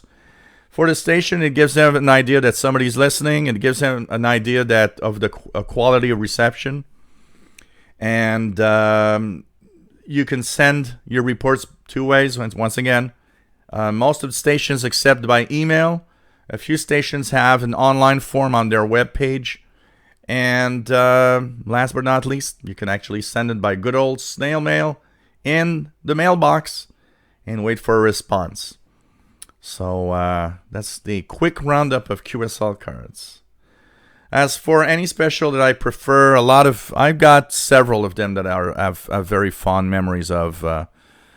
Some of special events like Radio St. Helena in the South Atlantic Ocean. Some for special transmissions or special event. The one that I posted last week, the last farewell card from Radio Netherlands. But there are specific stations also that I have fond memories of, that I like the cards. These cards really bring back nostalgia when I start looking at my books. William, KC9TVN from Wisconsin. Nice to have you here. Then Shortwave has a similar globe, but a bit smaller. Just got mine on Christmas too. However, mine lights up the most populated cities that you can see in the dark, just like a satellite image. Cool.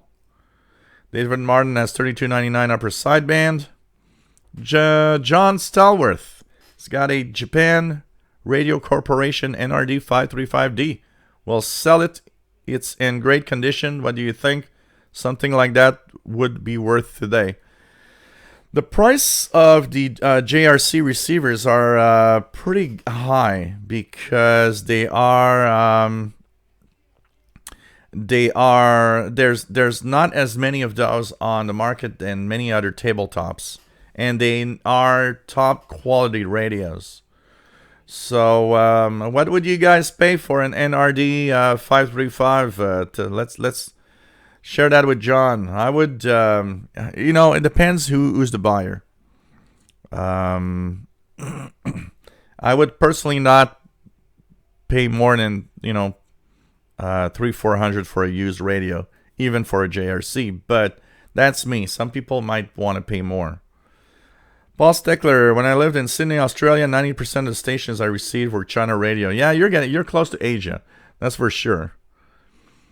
No, I'm not going to do 6 hours tonight. That's for sure, Rufus. Keegan's here in Cuba on 6,000 kilohertz. Take care, Rodolfo 65. Bro Weaver, nice to have you here, says, how many of the shortwave broadcasters still using tube transmitters? WBCQ Area 5130 still is tubes, but why run tubes when solid state saves so much money? Actually, it's because they probably had some deal on the older transmitters, mostly because the new 500 kilowatt transmitter. I don't know if it's a full solid state one. I don't know if at 500 kilowatts they're running solid state stuff. One thing for sure is that tube transmitters forget more. If something goes wrong, they are capable of handling bad standing wave and stuff like that better than solid state will. So I don't know. But I would guess it's mostly because they got older transmitters for a specific price,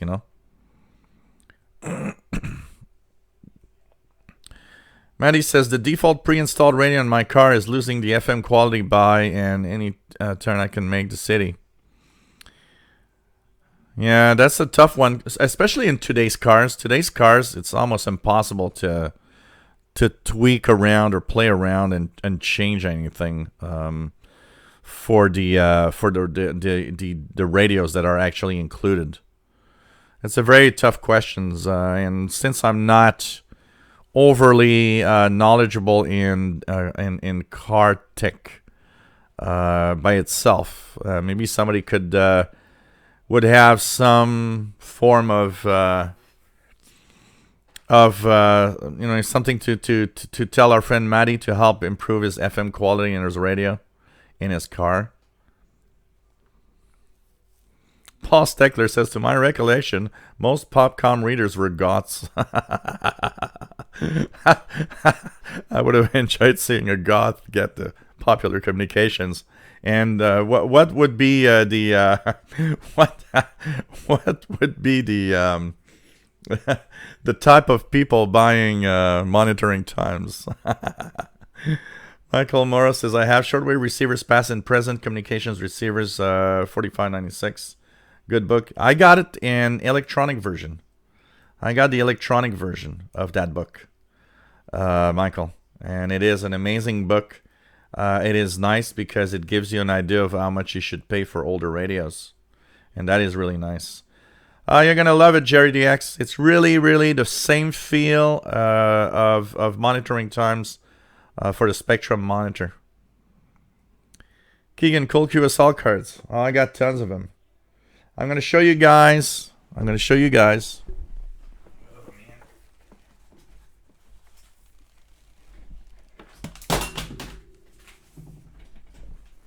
Oops. I'm going to show you guys.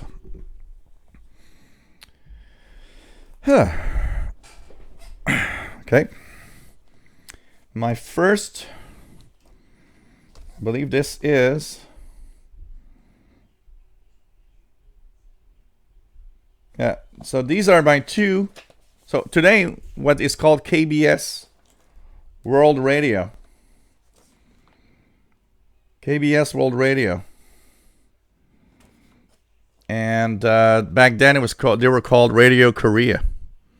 These are my two first Radio Korea QSL cards. And that's from 1983. My first two QSL cards from Radio Korea. 15575, a frequency they still use today, which is incredible when you think about it. But back in 1983, amazing. I got so many nice QSLs and souvenirs over here. It's just crazy. Just crazy. Oh, man. David, KJ4CMY, cleaning my house and found a whole bunch of shortwave QSL cards. Must get them organized after I move. What I did is I put them in, I actually put them in kind of on a black sheet of paper. I put a plastic covering over it, and I put them into a big three-hole binder book. And it's really, really nice to have these cards around, I can tell you that. Rifleman 336, there are a bunch of crooks at CQ, aka Popcom. They dropped my subscription once, and when they rolled Popcom into CQ magazine, they dropped the original subs of Popcom with no notice. It's true, I remember that part when they kind of shifted Popular Communications into CQ magazine. I never liked Popular Communications, never really liked them. I would actually jump some of the months. I remember there were some months that I would buy Monitoring Times and not even bother purchasing Popular Communications. I always found also that Popular Communications has way too many ads in it. I mean, Popular Communications was an ad box mixed in with some radio articles. Paul Steckler has a Radio Moscow QSL from 69. Wow, the year I was born. Oh, man. Crazy. Yes, nostalgia is so nostalgic, David. Arthur's Other Crafters NRD 535 was a set I always drooled over. Big bucks then.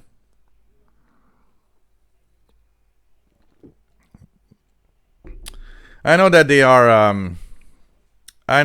are still quite expensive even for those that are used. No problem, Maddie. Artists Other Crafters Pioneer car radios with the super tuner feature have great FM reception. I always found that the over time I've rented several cars, and I always found that the reception of car radios in general was pretty good. I don't know if it's because I was just lucky, but man.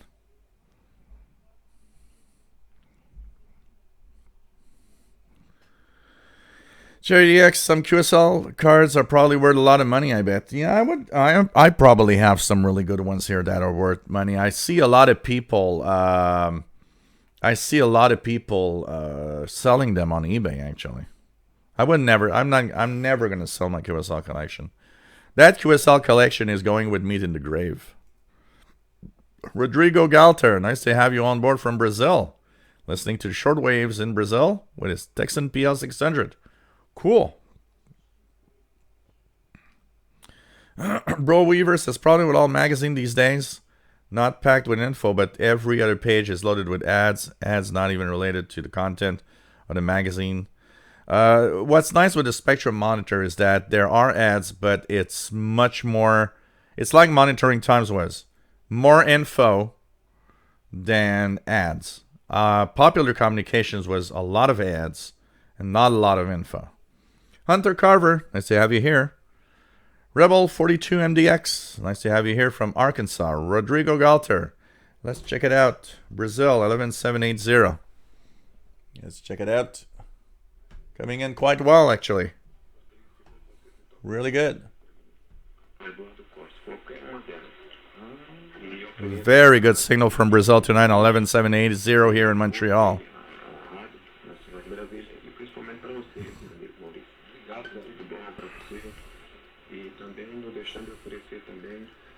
Yes, Michael. Everybody looked at that magazine for articles. Really nice. That's a question. Cherry DX, if you have an ultra rare QSL card and someone offered $1 million for it, would you take it? Yes, I would. I would make myself a digital copy of it on my scanner, and I'm not stupid. For $1 million, here's a QSL. I mean, I still have an electronic copy of it, and why not?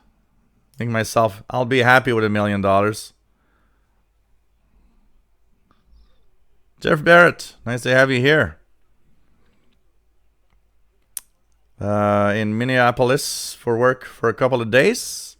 Able to check in. Waiting on my Five Guys burger. Cool. Hope it's good. I've never been at Five Guys. I need to try that. Rufus Newt says car radios are more front-end sensitive. Allows them to grab more signals. I've always had good experience, at least with the cars that are rented. I always had a pretty good experience with most of the car radios. So as I have reached the end of the chat, let's go into some of the questions that I have in store for today's show. Just before we start with the questions, I will just say this. If you enjoy the content and what I do,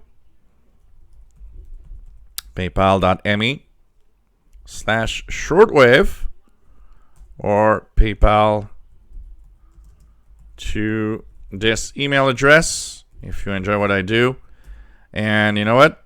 Look at what it could do. It made me purchase an Texan AN 48X loop antenna from, of course, Anonco. So that is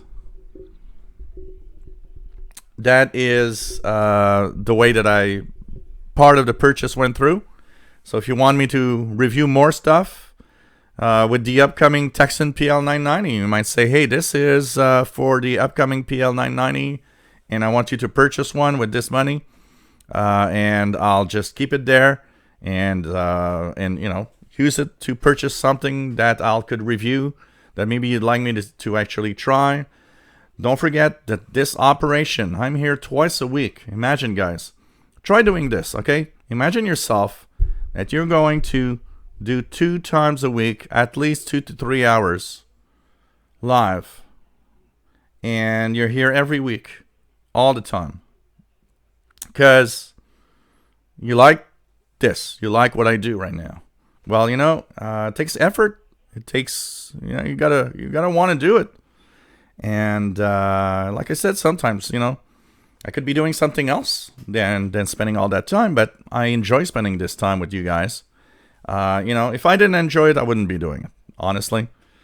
And, you know, if you enjoy what you see, if you like the fact that all of this is happening, that we have a great gang, the Facebook group, you know, I'm not annoying anyone with donations on the Facebook group.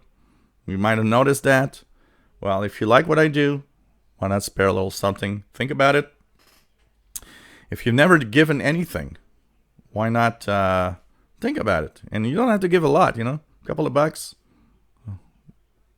If everybody would donate just $1, it would be amazing, you know?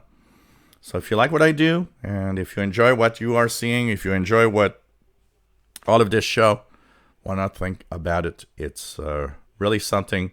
Whoops, the Yahoo email isn't good. I'm just going to put it back. Sorry, guys. I just noticed. So that's the correct Yahoo email, the one I just posted here. There's a letter missing in the one that I posted before. So thanks for being supportive. Thanks for being great fans. And it's fun to be here and, you know, posting videos. I post videos all week on the channel. You know, it takes time, and it's fun to have support. Okay, just going to go quickly again down. KC9KOH, sad thing about after you get $1 million, you have to give half of it for taxes. Well, maybe not half, but if I get $1 million, probably at least 300,000 out of it will be 350,000 will be gone in taxes. Yeah. Hunter Carver, PL990, love. Yeah, but only lotteries are tax-free here in Canada. The rest isn't. Ron Hicks, nice to have you here, KM4LDI. Got a QSL card from K9WK from listening to WebSDR. Oh, this is cool. This is really cool.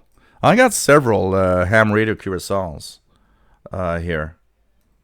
That's for sure. Okay. Some of the questions that I've got this week come from a viewer. His name is Ramaj, and he is in Pakistan, actually. And he sent me a really long email saying how he loves the shows, that he can't watch live, and that usually what he does is download the audio because he doesn't have a lot of bandwidth internet there, and he can't really afford to watch the video and all. He's watched a little bit, but most of the time he's just listening in and really enjoys the show. And so he's been listening to Shortwave for a long time. So he's got a old portable radio that his dad actually gave him in the 1970s, a transistor radio, and he says he's still using that.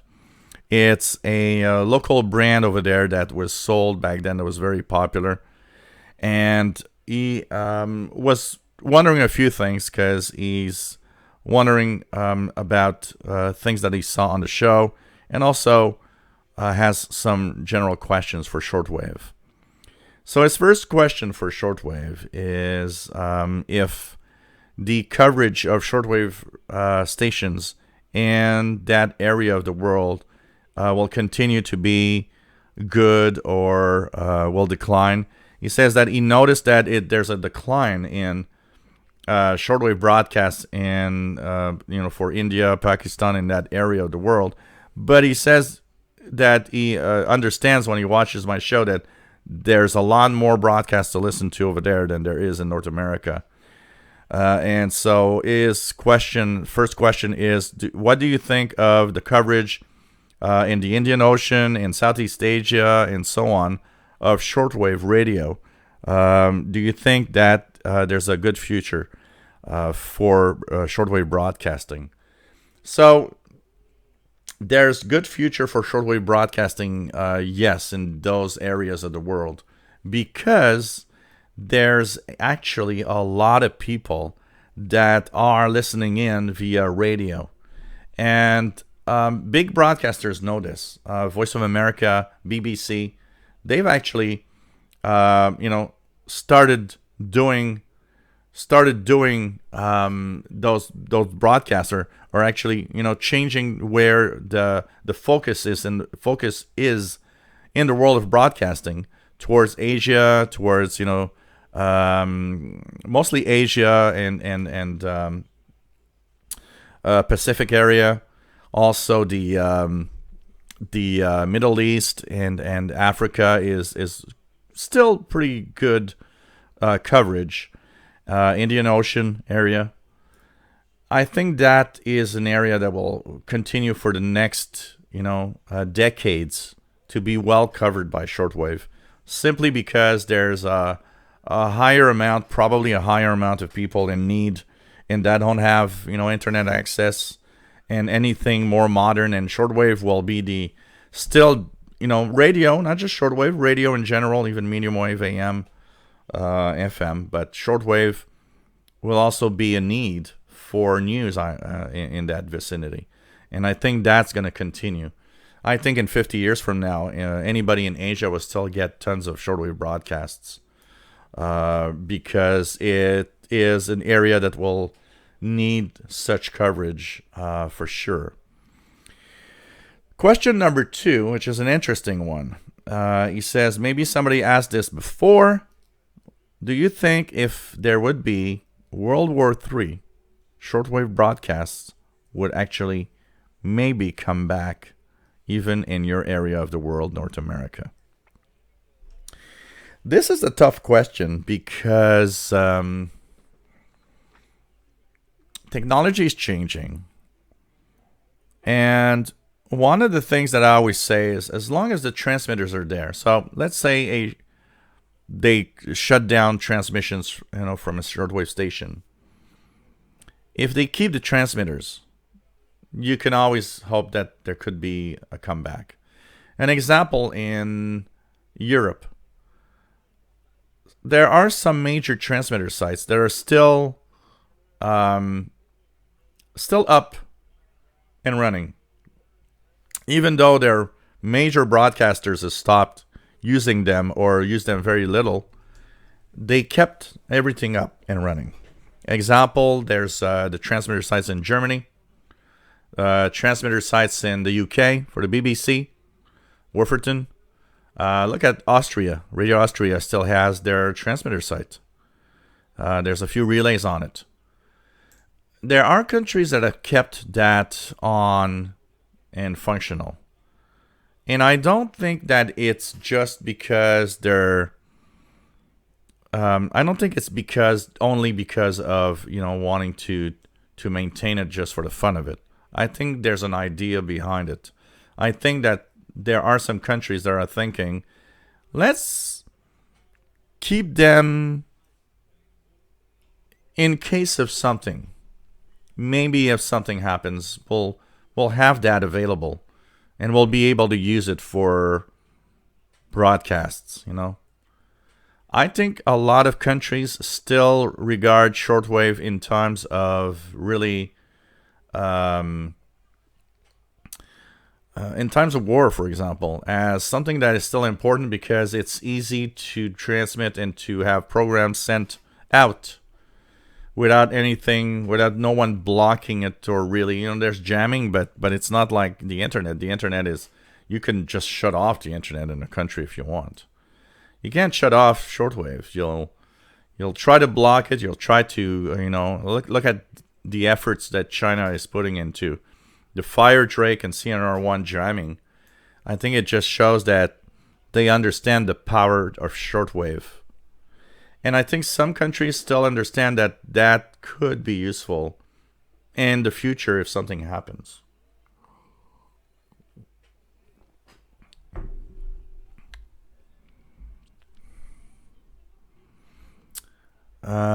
Jeff Barrett, no, PL990 is not available right now, really. It's available in China. I read that there were some pre-orders that were sent to some Chinese listeners.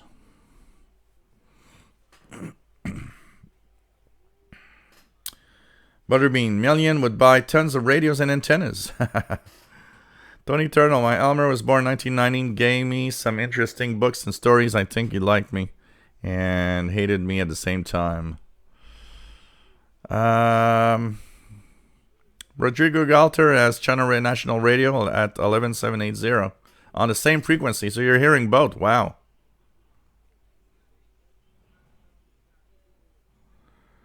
Monster 163. So there's a lot of stuff that is, look, and what I understand, honestly, what I understand is that in Russia, most of the transmitters from Radio Moscow or Voice of Russia are still up and capable of transmitting. That's another sign that, you know what, some people out there are thinking, well, let's just keep that on in case we need them. It's controversial. We talked about it a few times here, but there's some talk that some U.S. broadcasters are maintained on the air by the U.S. government because their shortwave transmitters could be used in case of something happening. And, is it true or not? Some people know it somewhere for sure, but, I think it would not be an entirely a wrong situation. I think that maybe it could. RFDXer, Germany entirely off medium wave shortwave. Germany is Deutsche Welle is still using a few hours of transmissions from their Germany transmitter site. They rent a couple of hours off of, I believe, is Madagascar, but it's very little compared to what they used to have. As for medium wave, from what I understand, there's really not a lot happening there. Jim Rick, my SDR here, my software-defined receiver is a SDR Play RSP1A, and with the software which is SDR Uno, and it's plugged to my outdoor MLA30 antenna. Paul Steckler says they tore down Radio Canada transmitter complex in Sackville, said Homage. Yeah, that is mostly because somebody really, really didn't want any shortwave broadcasts from Canada happening again. And they really went fast into destroying that. Hunter Carver, you're exactly right about transmitters. Yeah, a lot of places have transmitters still up. Several countries have the transmitters still up. They're not used. In many countries, they're not used. But they are still capable of working. Rebel 42MDX, congratulations. KI5HVA, new his call sign. Congratulations, my friend. Joe Sombra Newhouse, nice to have you here, my friend. Nerdy Gray Fox, nice to have you here.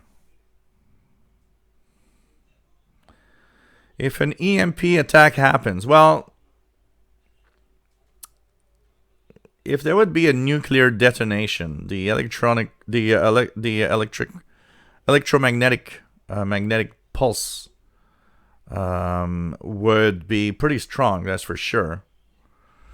We know that most of the older tube gear would still be probably okay. With the antenna collapse, I don't know. How strong is an EMP coming from that? That's the question, mostly. Would a portable with an antenna collapsed still be prone to being destroyed by the strong magnetic field? That's a question. And, of course, today's transistor radios plugged into an outdoor antenna would all blow up. But I'm not sure about portable radios with, if the antenna is collapsed. I don't know. It'd be interesting. Let's drop an atomic bomb somewhere to see if it works. No, that's a bad idea. There must be other ways to do the tests. Oh, man.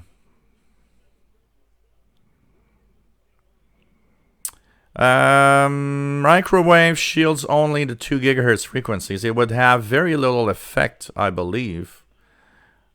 You know what? Maybe that could be an interesting test. I will try to... That'd be an interesting video. I will try to put a shortwave radio in the microwave I'll try to tune a strong signal that is strong enough that and with very high volume, so I could hear it through the microwave door, and see if I put it in a microwave, if it suddenly drops off the signal totally. Because, when you look in the microwave, you guys could, so you notice we could see what's in the microwave. But these little holes, they are of a size that has been actually thought of. So that the minimum amount of radio waves get out from the front door. But they are designed for a frequency of 2 gigahertz. Does a microwave block shortwave or long wave?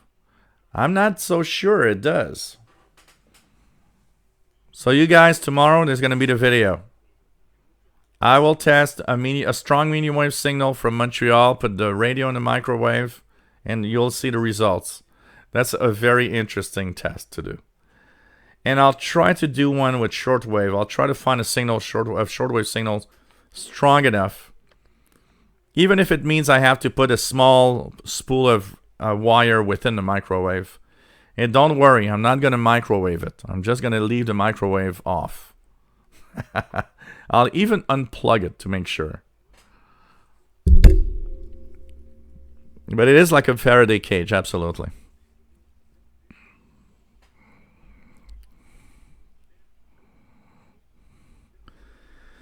Joe Sobranuas. Today I received an upset message from a guy treating my shortwave radios as beautiful junk. Who needs shortwave radio when you have internet? Yeah. You know what, Joe Sobranuas? I get the same. We'll get the same all the time. So many people have no idea. When actually, honestly, all I say is if those people are so ignorant of the world around them, if they think that about shortwave radios, they're probably very ignorant of the general world around them, honestly. And anyways, you know what? Some people are just there to try to hurt you and bash you on whatever is happening, honestly. So, Edwin Toma, nice to have you on board. Formal ham operator with a Collins R390A. So you'd be okay with the EMP. Rifleman 336, yes, it would. The traces on the circuit board would act as an antenna and give it enough of a jolt to destroy the ICs. Interesting. Linus DOS. And your few hams used to be involved with Sackville. The man who maintained the site lived right across the road from the transmitter site. Cool. Paul Steckler, don't turn the microwave on. Don't worry, I won't. Hey, melting PL 680. Then now let's microwave an XHD to a D808. What will happen? There's a YouTube. There's a YouTube channel that is called Can You Microwave This? They microwave everything. It's crazy. I will call it the Can You Microwave Shortwave Radios?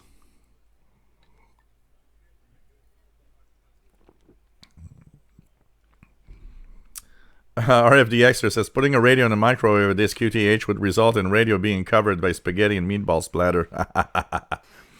You know what the worst part is? I was doing a recipe once and I wanted to do a quick peanut sauce, a quick peanut flavored sauce. So I took the what was left of the peanut butter and put it in a microwave, and I didn't know about that. Boy, was that a bad idea. Peanut butter in the microwave is really horrible. I mean, there were tons and tons of lightning bolts, and it was like crazy in there. I was actually scared to actually turn off the microwave.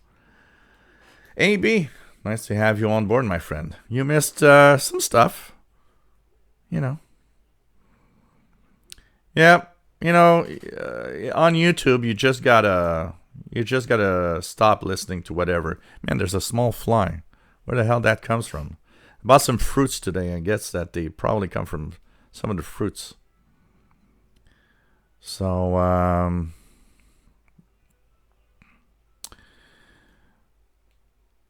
what else do we have? Daytot says WWV on 2.5 megahertz. So I get it late. I get it at like 500 around local midnight. Linux DOS. Some people live their entire lives wrapped up in the internet. The internet goes down, they'll die of withdrawal. Yeah.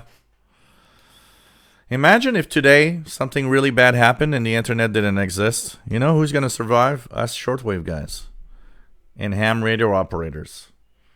Why? Because we know of other technologies that we can use to communicate, and we'll be the ones that are going to save the world, actually. We'll be the ones saying, hey, you got to put up a shortwave transmitter and talk to your troops.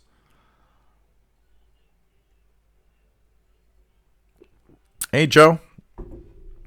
I've heard several stories on the microwave was invented. The most popular that I've heard, that I don't know if it's true, is about a radar experiment, and somebody had left his lunch next to the radar antenna, and his lunch was actually warm, and he kind of understood. But there's so many different stories. RFDXer, peanut butter and microwave sounds cool as long as it's not the one cleaning up the mess. Man, you know what? If I always taught something interesting. There's my nephew. You know, when I was younger, when my nephew was like 8, 9, or 10 years old, we would do all sorts of experiments. We'd go out and do some model rocketry and send rockets several thousand feet in the air and stuff like that. And I remember when I had done that with the peanut butter, I told him, you know what? We're going to do something. When my microwave is due to be changed with a new one, we're going to actually tie it with an extension cord, put the microwave in the middle of the backyard outside. We'll put a full jar of peanut butter in it, and we'll put it at full for like 30 minutes and just watch what happens. And he said, oh, that would be so cool. And the funniest part is we were about to do it, and the microwave actually died on me about a month before I wanted to change it. And I said, man, it's sad. The microwave probably knew what was happening and decided to commit suicide or something. Man. Hunter Carver just saw a commercial on TV advertising for Verizon 5G in North America. What kind of effect do you think it will have on radio transmissions and receptions? 5G is in different wavelengths. So some of it is in 5 gigahertz, but some of it in 6 gigahertz. And even higher frequencies. It sends several different bands. You know what is interesting? And one of the things that is maybe what scares me of 5G. So we're talking of frequencies that are going to be very high. Some of it, I believe, above 10 gigahertz. What's scary is the higher you go in frequency, the shorter the distance the signal makes. So if they do put that in effect, they need more towers and more antennas covering a city, for example, than with the actual frequency range right now. And that is kind of scary because we're going to be bombarding a lot more of radio waves. And remember that the higher in frequency you go, the more energy these radio waves actually have. So that I'm sure there's been some tests. I'm sure there's been some, people out there that are looking at the impact on life and on humans. But I don't know. I really don't know. It's kind of scary. It's kind of scary, and I'm not sure that it's necessarily a good idea.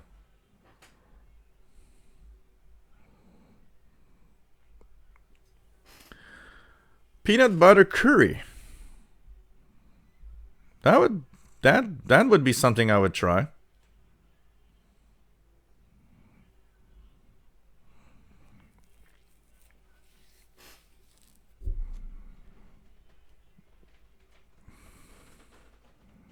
Yep, Linux DOS will be in the know.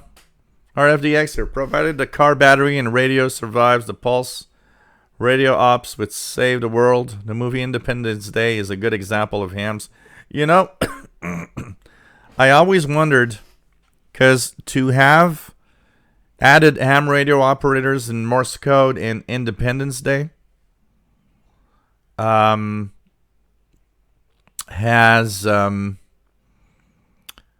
made me think that the people behind that movie must, they were knowledgeable of radio and shortwave and ham radio in general, to add it in there. Frank C., nice to have you here. Going to use a dipole antenna for my shortwave radio. Would positioning the dipole in an inverted V be more beneficial?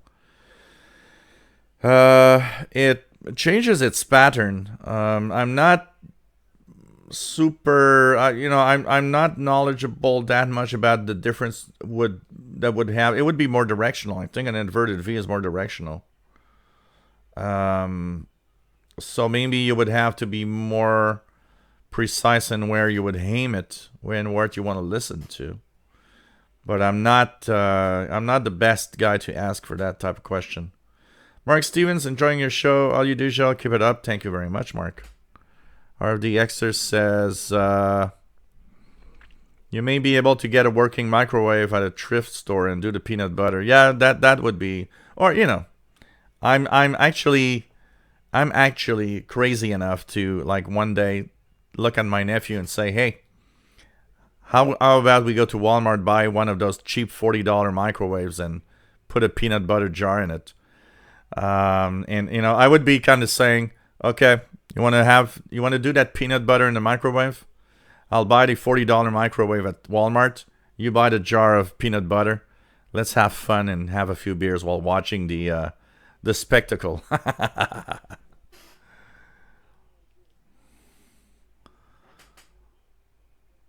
Ramonster63, so I'm with you personally. I'm a little skeptical about 5G. C. Johnson, nice to have you here. Maybe it'll drive them all the mosquitoes away. It's going to fry them. Ruffle Man 336, go to a farm supply store and get an old-time galvanized garbage cans, still made and used to store feed for vermin if you insulate the electronics inside. Yeah. I would, you know what? A very simple thing, and anybody, if you have Netflix, by the way, if you are a fan of astronomy, space exploration, and anything like that, I'm a big fan. I just posted the name here, The Farthest Journey. The Farthest Journey. So on Netflix, it's the story of the Voyager probes that were sent in 79, and it's an amazing documentary. Amazing for many reasons.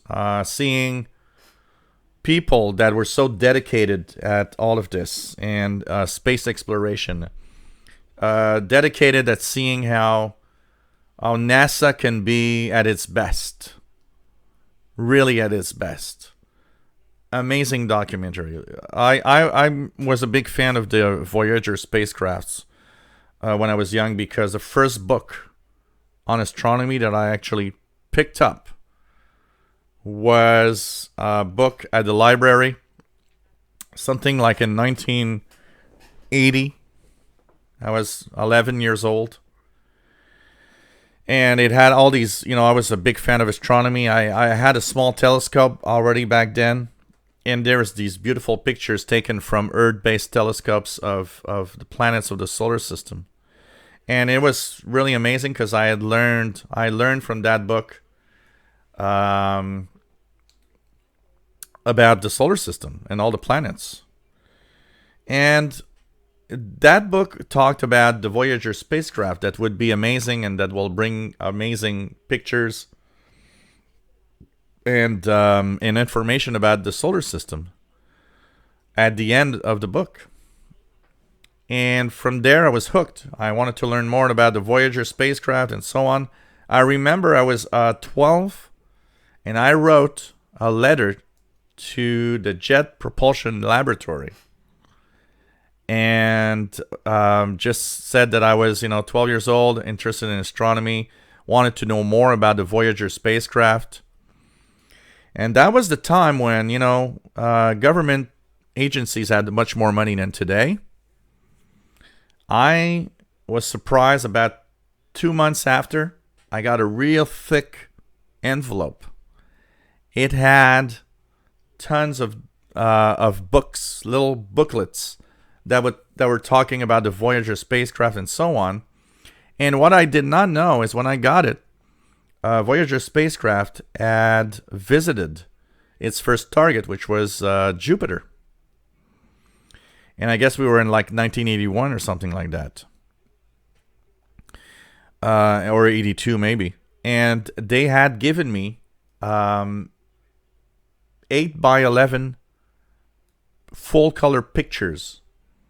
There were maybe 10 or 12 of them in the envelope of Jupiter by the Voyager spacecraft. I mean, as a kid, I was astonished and amazed, and also surprised that the Jet Propulsion Laboratory would actually answer my letter. And it was amazing. Man, I looked at these pictures day after day for weeks, if not months, being amazed at all of that. Anyways, the farthest journey is the story of the Voyager spacecraft. And we were talking about EMPs.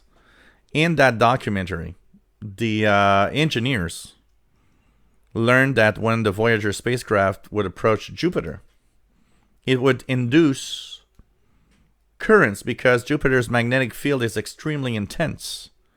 And the Voyagers were not protected enough.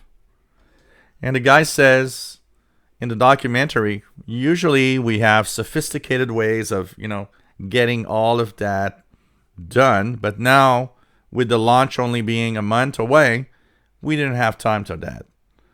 So they went to the grocery store across the street and purchased all the aluminum foil they could find.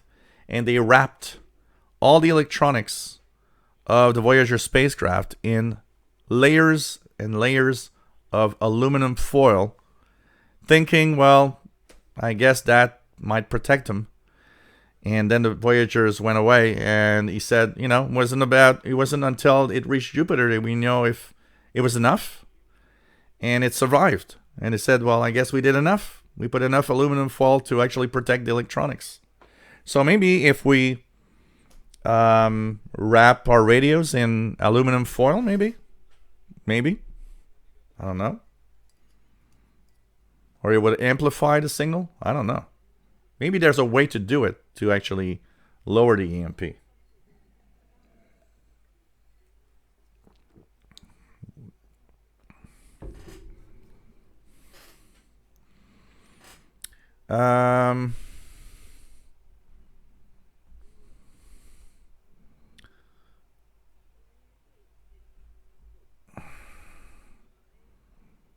What else do we have? Rifleman 336. It works to save electronics items. Tune a local FM. Listen to how the signal dips. And will protect items. David Mitchell says, saw a video where a guy testing it was able to block the signals with his body. And have heard the signal kills trees, bees, and other stuff. Well, one of the things for sure is that a 10 gigahertz signal. A 10 gigahertz signal can be blocked by a simple sheet of paper like this. When you're really high in frequency, this is actually enough to block really high frequencies. So I don't know what's the idea. Well, I know the idea behind it. Because they're higher frequencies, they can actually use wide bands that actually give really high bandwidth. But at the same time, I don't know. It's weird. I'm not sure where that's going, if it's really well.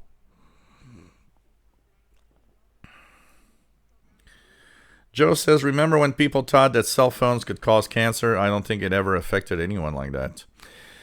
We know that there was some form, so cell phones, it depends on the frequencies. So, for example, the ones that we use, like my phone right now here on LTE, this is on 1.9 gigahertz. So remember, the way a microwave works, okay? If you guys know, the way a microwave works is that at 2,450 megahertz, there is a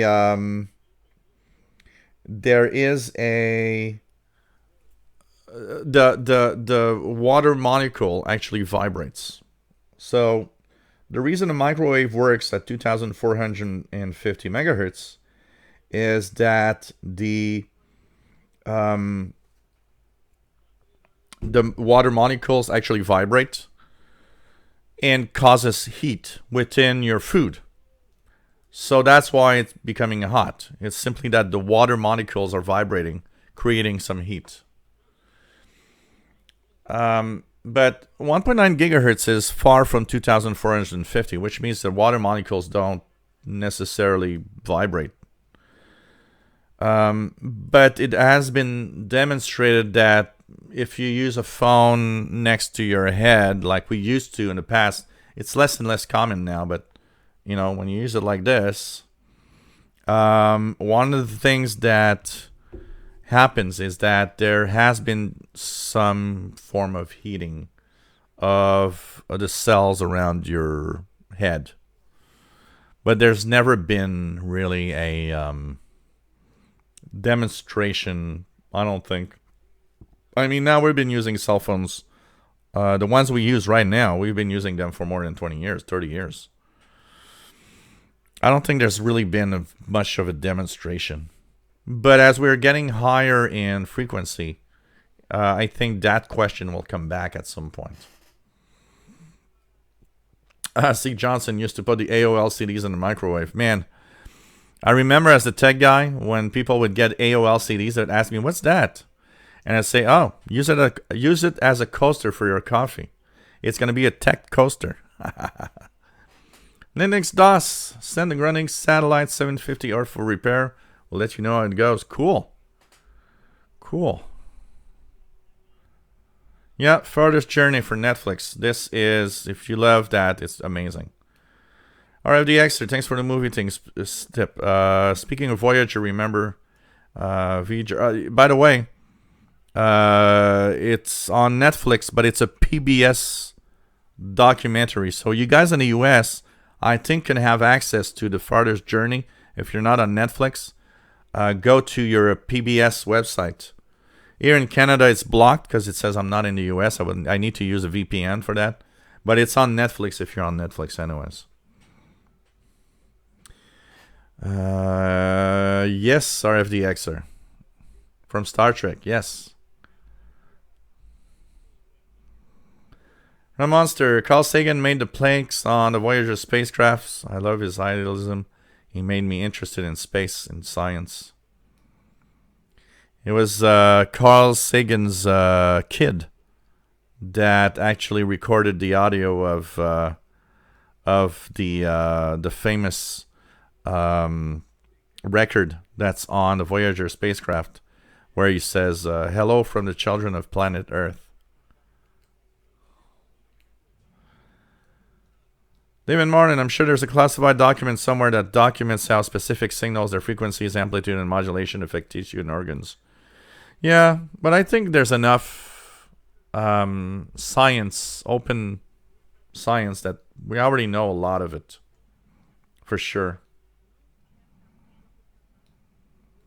RFDX, are any movies where ham radio saves the day or there's time travel involved? Seems to be. Thumbs up, yeah. That reminds me of Contact, which is a movie I just love. Man, I feel like watching the documentary on Contact now after the show. David Martin, blue or purple laser light can cause serious burns because of its wavelength. Yeah, absolutely. Absolutely.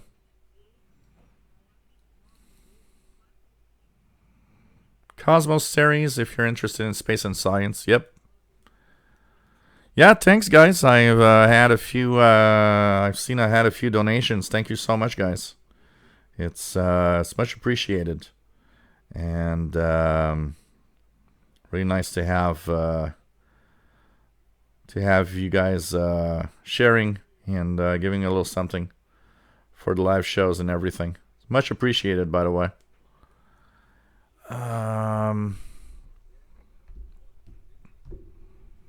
Tony Turtle would seem that non-conducting boxes. No, actually, you know what, Tony Turtle? It needs to actually be metal, because metal blocks a big metal box will receive the pulse and block it somehow. Where ceramic would I don't think ceramic blocks any frequencies. RFDX, the microwave oven would need to be plugged in to complete the ground. Oh, yeah, you're right. So I'll leave it plugged in then. Rufus knew that's where I wear an aluminum hat. Yeah. Like Alex Jones. Oh, man.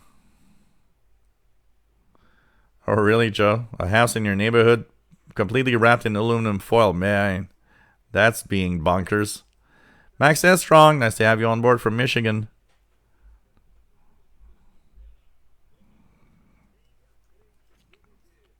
Actually, I was reading an article about Wi-Fi. So if you have a router, like the one I have here, it's Asus router. It has dual band, 5 gigahertz, 2.4 gigahertz. They're saying that one of the biggest problems with Wi-Fi is the human body, because we block those frequencies because of all the water in our body. Pretty crazy.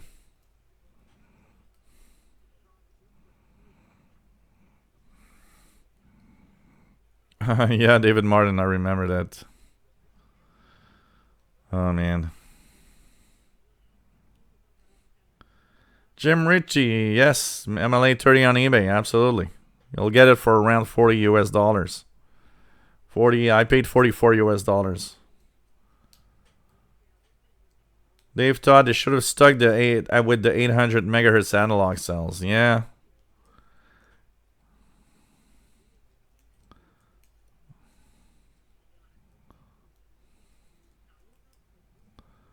Oh yeah, it's very different, Tony Turtle, that's for sure.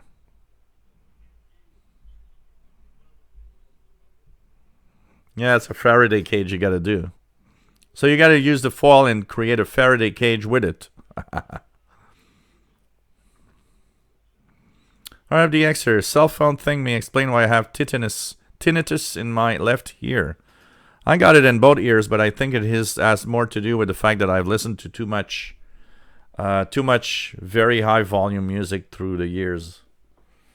KC9QH has got a full-size loop at 475 that I use every night. Thinking about getting an MLA30. Why not? Check it out. Hunter Carver, when do we see the PL990? Well, someday when it's available.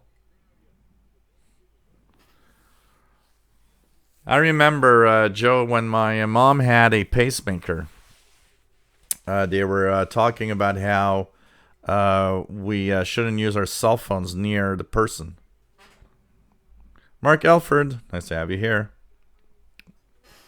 Yeah, very powerful magnets and microwaves. Pretty crazy. Oh yeah, frequency with time travel, Michael Mora. And KC9QH. Danny Shortwave was 11 years old when Voyager 1 and 2 was launched in 77. Man.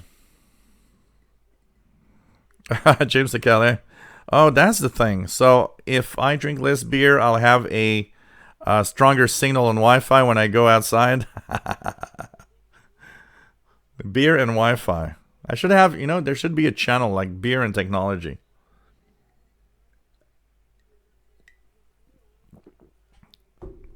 Oh, man.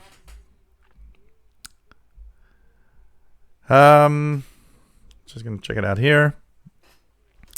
So, other questions from our friend in Pakistan.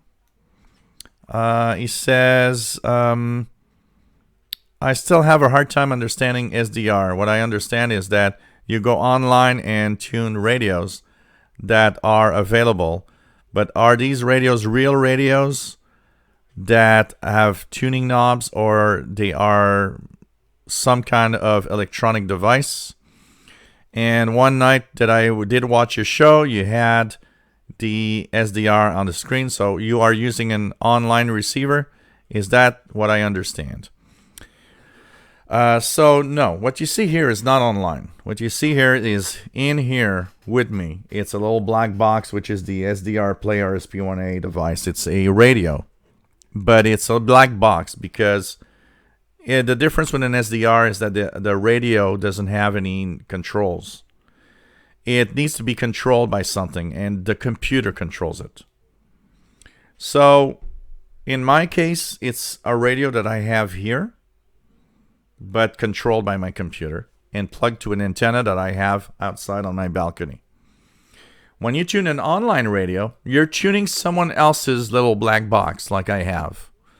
And it is a radio at that spot, at that place, with an antenna outside. And it also receives signals. It's just that you're able to tune it at a distance through the internet. I could put my RSP1A that I have here on the internet if I want, and you could tune it from a distance. But in my case, I use it and keep it for myself. So, but they are real radios. It's just that the difference is that they don't have any controls. The computer and the software actually controls the radio, and that's it. Buzz Gold, nice to have you here, Buzz.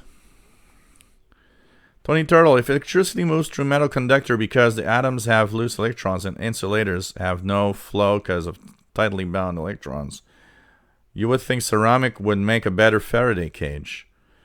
Actually, it's because the atoms... It's because it's a conductor that a Faraday cage works, actually. Because it kind of is positioned in a way that it kind of lowers or nulls any signal from outside. Your microwave oven is an example. It's all metal inside.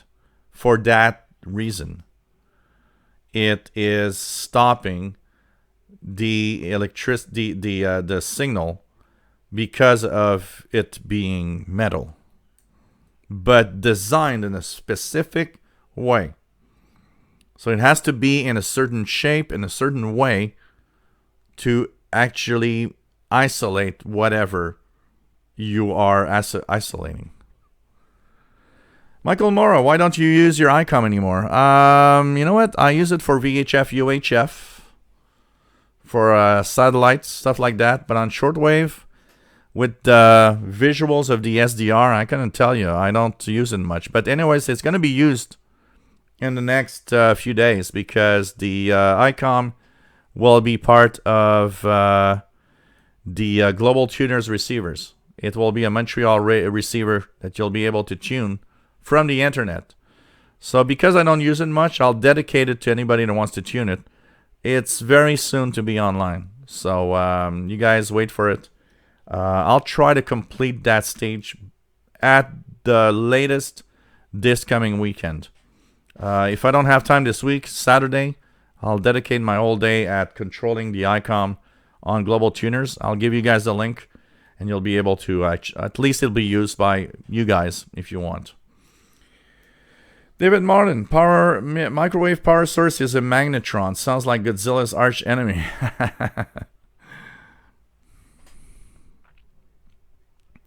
It's very simple. A microwave oven is a huge transmitter. It's a powerful transmitter that is dedicated at doing one thing, cooking our stuff. Danny Shortwave says there was a podcast, two guys drinking beer and talking tech. It was called Dignation. I remember that. Dignation. They were really popular. It was crazy. Marvin Mott's paramagnetic atom nuclei absorb the EMP. Paul Steckler, my apartment building seems to be a Faraday cage. Very dead in here.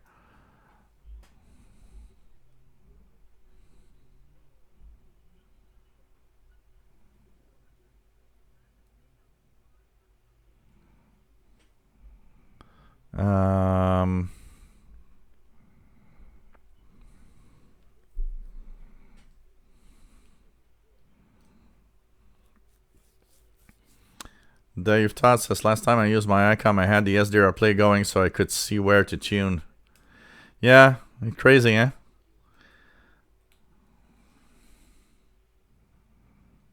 David Martin, are there de Young magnetic atomic nuclei? I don't know. Maybe. Solar True. Oh, don't worry, Solar True. I purchased one. I'll be able to talk about it. No problem there. Have you continued using it, Solar Drew?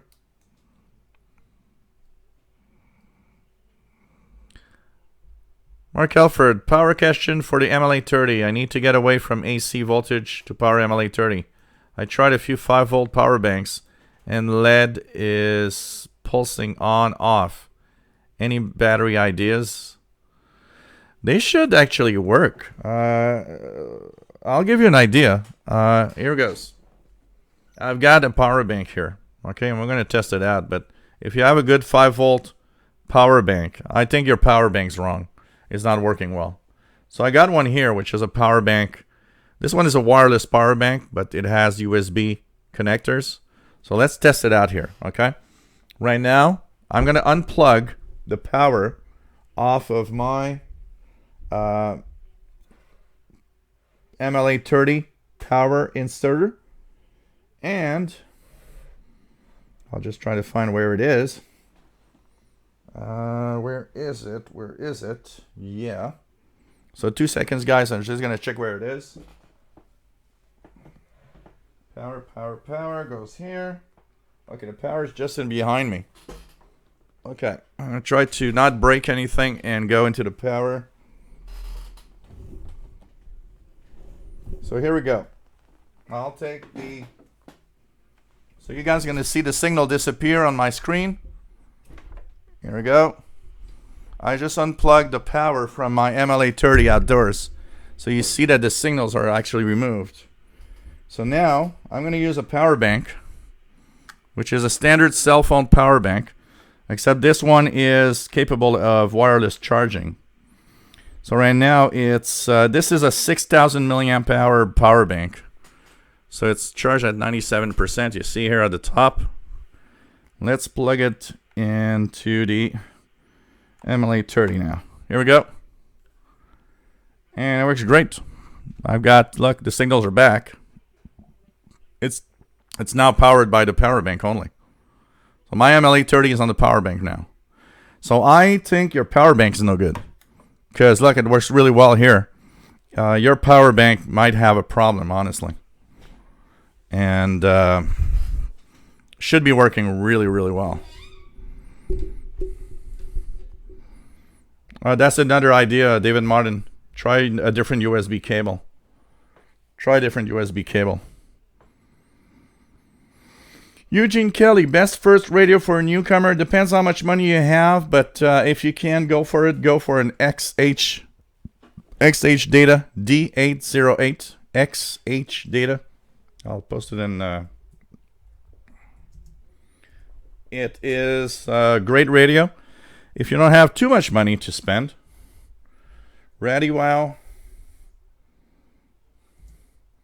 R108, RadioWow R108, both are amazing. The difference, our RadioWow R108 does not have single sideband. Brent uses a 2,200 milliamp hour power bank, works well. So you see here, mine works super well also. You know what? It'd be kind of interesting tonight to see how much power it actually consumes on the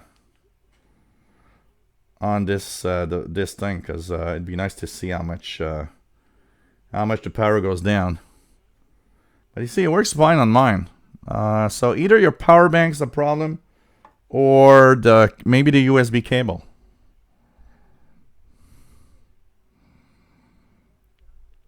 Let's try something here. I actually switched to a power bank.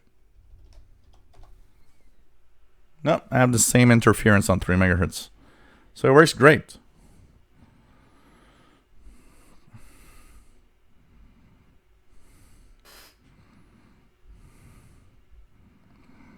Mark Alfred says, okay, we'll try a new cable or get a cell phone charger. I charged up both battery banks. They're not a year old yet. Should be fine.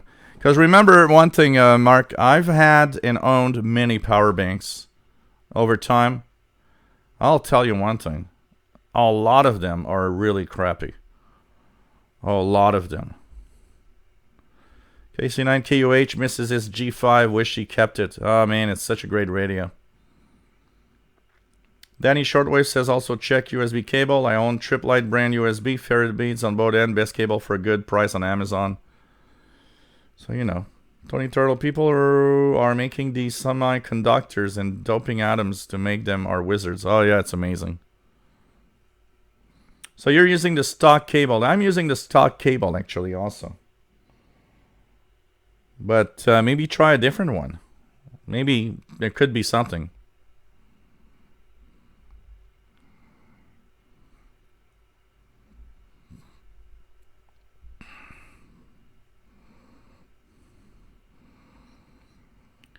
Try it with a power supply. If it still blinks, then maybe you have a faulty power. That could be possible also.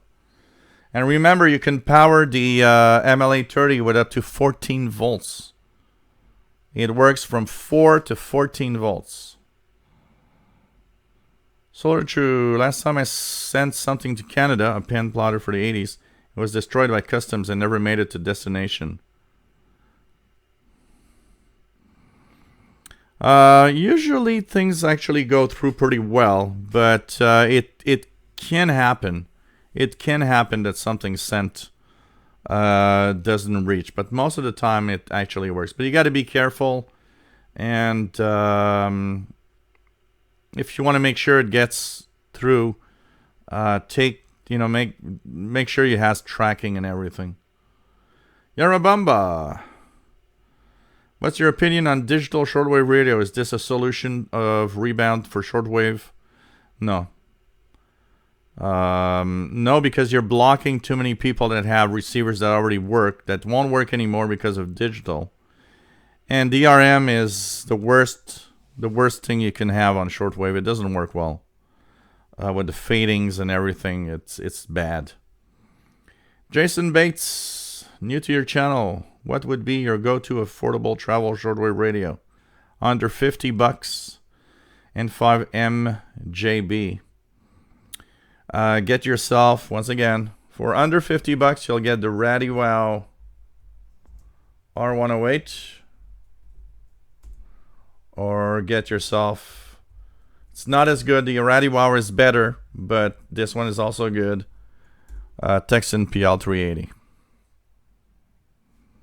Terry Cook, how do you like the new weather monitor? Does it use Wi-Fi to connect sensors? I like it. And no, it's a UHF sensor. It has a 433 megahertz frequency. And actually, I was scanning 433 megahertz the other day and caught the digital bursts. So it's really this is not Wi-Fi connected. It's really... So the sensors on the outside in the backyard, on the balcony, on a broomstick with the wind and everything, and it actually sends the signal on 433 megahertz received here. Now I was surprised the other day because my weather station here, I don't know if you guys can see it by the way, my weather station here.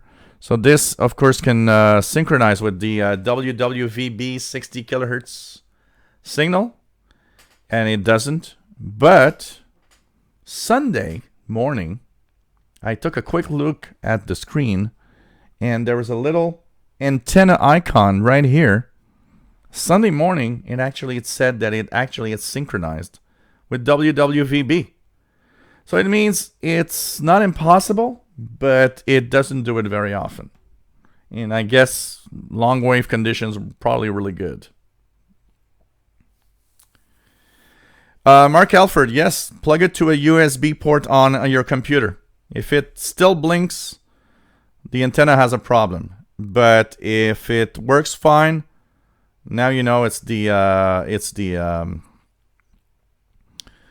adapters that you the power banks that you used. So just plug it on your onto your computer. Remember that when a device comes with a USB cable, it's a certain standard. It means that it works with 5 volts. USB is 5 volts. And you can plug it into any USB port that gives power, including your computer.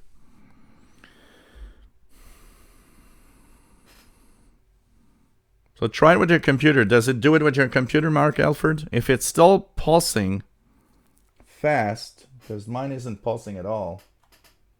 Mine is a very... Oh, but wait a minute. You know what? Mark? You just made me realize something. Okay? So I don't know if I can bring it up. I don't know if you guys can... Okay. If you guys can... let me just check. There is actually a pulsing on the LED.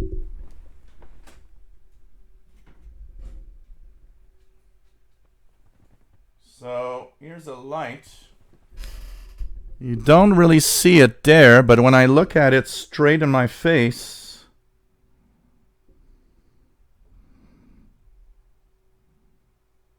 it slightly pulsates, honestly.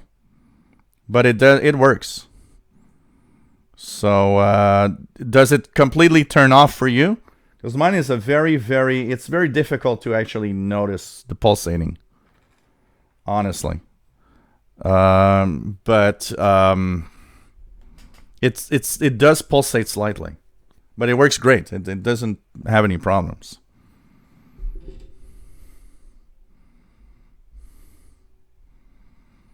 Okay, so on the computer, USB is fine but noisy. Okay, then you have your answer. It's really okay. It's an on-off. Then you have your answer. It's your power banks are the problem, not the device. So you need good power banks. I purchased this one because it has this power bank has wireless charging. That's why I want it. So when I go somewhere, I paid $40 on eBay.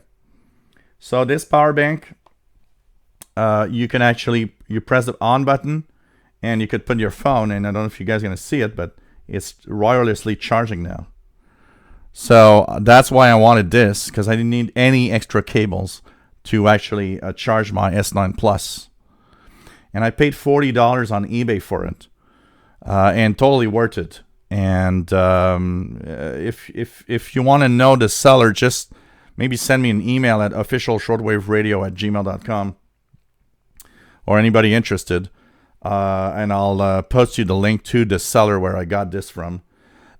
It's something like 6,000 or 7,000 milliamp hour, and it works really great in charging. If your smartphone can wirelessly charge, works great with this device.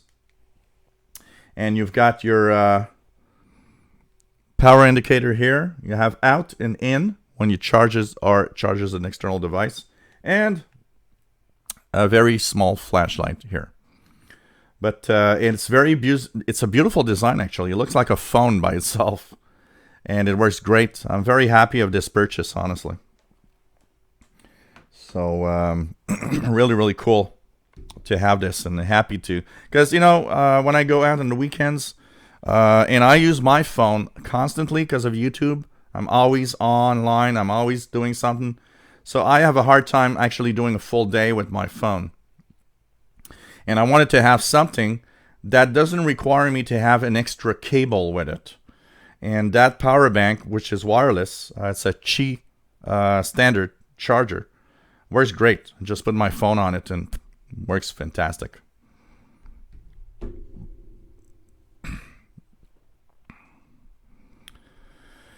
Linux DOS, pay extra and get something better. Just save up longer. What does about the Ethon Executive Traveler for a cheap portable? it seems to be a pretty good one, honestly. M. Phillips, can you use the MLA30 for SDR receiver? That's what I'm using here. My RSP1A is on the MLA30. I even plugged it on the SDR RTL SDR dongle that I've got here. Also works great. Kimberly K6YYL, nice to have you here. David Martin says the power bank might be one of those. Yeah, it's actually QI. It's Qi. We call it Qi. It's a Qi intelligent wireless charger.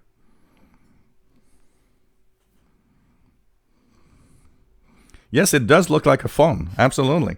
You leave it on a, if you leave this on a table, people are going to think you have a phone. And it's very, very nice, honestly. And I love it. I love the charger. And yes, having, for example, this, I will be using with the MLA30 when I do the expeditions this summer. And it's really nice because it does have a very nice, when you press the button, you actually have a very nice indication of the power right here that appears for a few for a few seconds. So right now it says 97%. And so it has 2 USB ports where you can plug in devices on it. It has a 2. So if you need to charge it, one thing that you need to know, you can charge it is there's a micro or a mini USB port on one side to charge. On the other side, if you want to charge, it's a USB-C, which is getting more and more popular. And you can, of course, use those to power also. So that means you can plug in anywhere to charge it with any type of cable that fits. And if you have a device that's very modern, USB-C is available, micro or mini USB, standard USBs. It's really, really nice. Honestly, I'm happy with this thing. Very happy with it. This is the one of, I purchased dozens of power banks on eBay. And for I think it's the first time ever that I'm happy with a power bank. It's not even branded. It's like non-branded or anything. It doesn't have a name on the box. It just says wireless Qi charger. One of those weird things sometimes.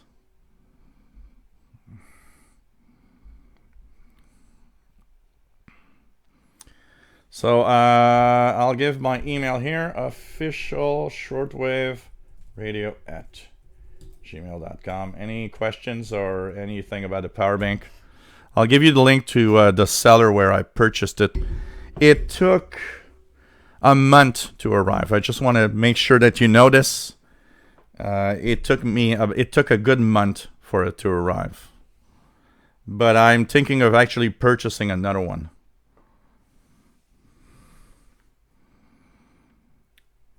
Oh, really, Mark? You know what? I've never had successful tech at Canadian Tire. I've always found that a lot of the tech stuff at Canadian Tire was crappy. Kimberly, maybe just a rumor I heard, but I thought I heard that maybe a big push for 5G is for self-driving vehicles. Yeah, that's a possibility because there's going to be a lot of them on the roads for sure. They would be trying to install repeater antennas on light poles down the line. That's possible. I mean, there's going to be a lot of self-driving vehicles soon. Rifleman 336, good night, my friend. UCN, sorry.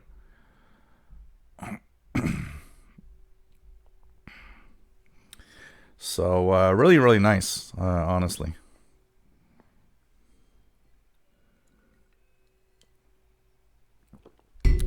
So, hey guys, we've been on for 3 hours. I'm just going to post my PayPal stuff again. Thanks for being great fans. And hope that you enjoyed the show. Please consider a donation if you like what I do. It's always fun to be here. But it costs me more money, more internet, more stuff. to actually run this operation. I'm here all the time. If you really enjoy what I do, don't forget that you can help me out. As for the rest, remember that we have another show this week coming up. The next show is Friday. Friday at 20 UTC, 3 p.m. Eastern, noon Pacific. We'll talk about radio once again. Hope you had a great night. Don't forget, guys, if you got nothing to do, got Netflix, go check out that The Farthest Journey documentary. And hope you can tell me what you thought about it. Friday, it's an amazing documentary to watch. Have fun, everybody. And stay safe, please. I will be taking it easy for the rest of the night. Got a big day. Lots of stuff happening in the tech world this weekend. I've neglected the Shortwave channel a bit because I had so many videos to post on the tech channel, man, I'm a little overwhelmed with all that's happening right now. But hey, we'll be back Friday at 20 hours Universal Time. Hope you guys enjoyed the show today. Always fun to be here. Always fun to have all of you in the chat room. Stay safe, my friends. And wherever you are in the world, have a great night, a great day, a great evening. And see you Friday or next Wednesday if it's not Friday. Bye-bye.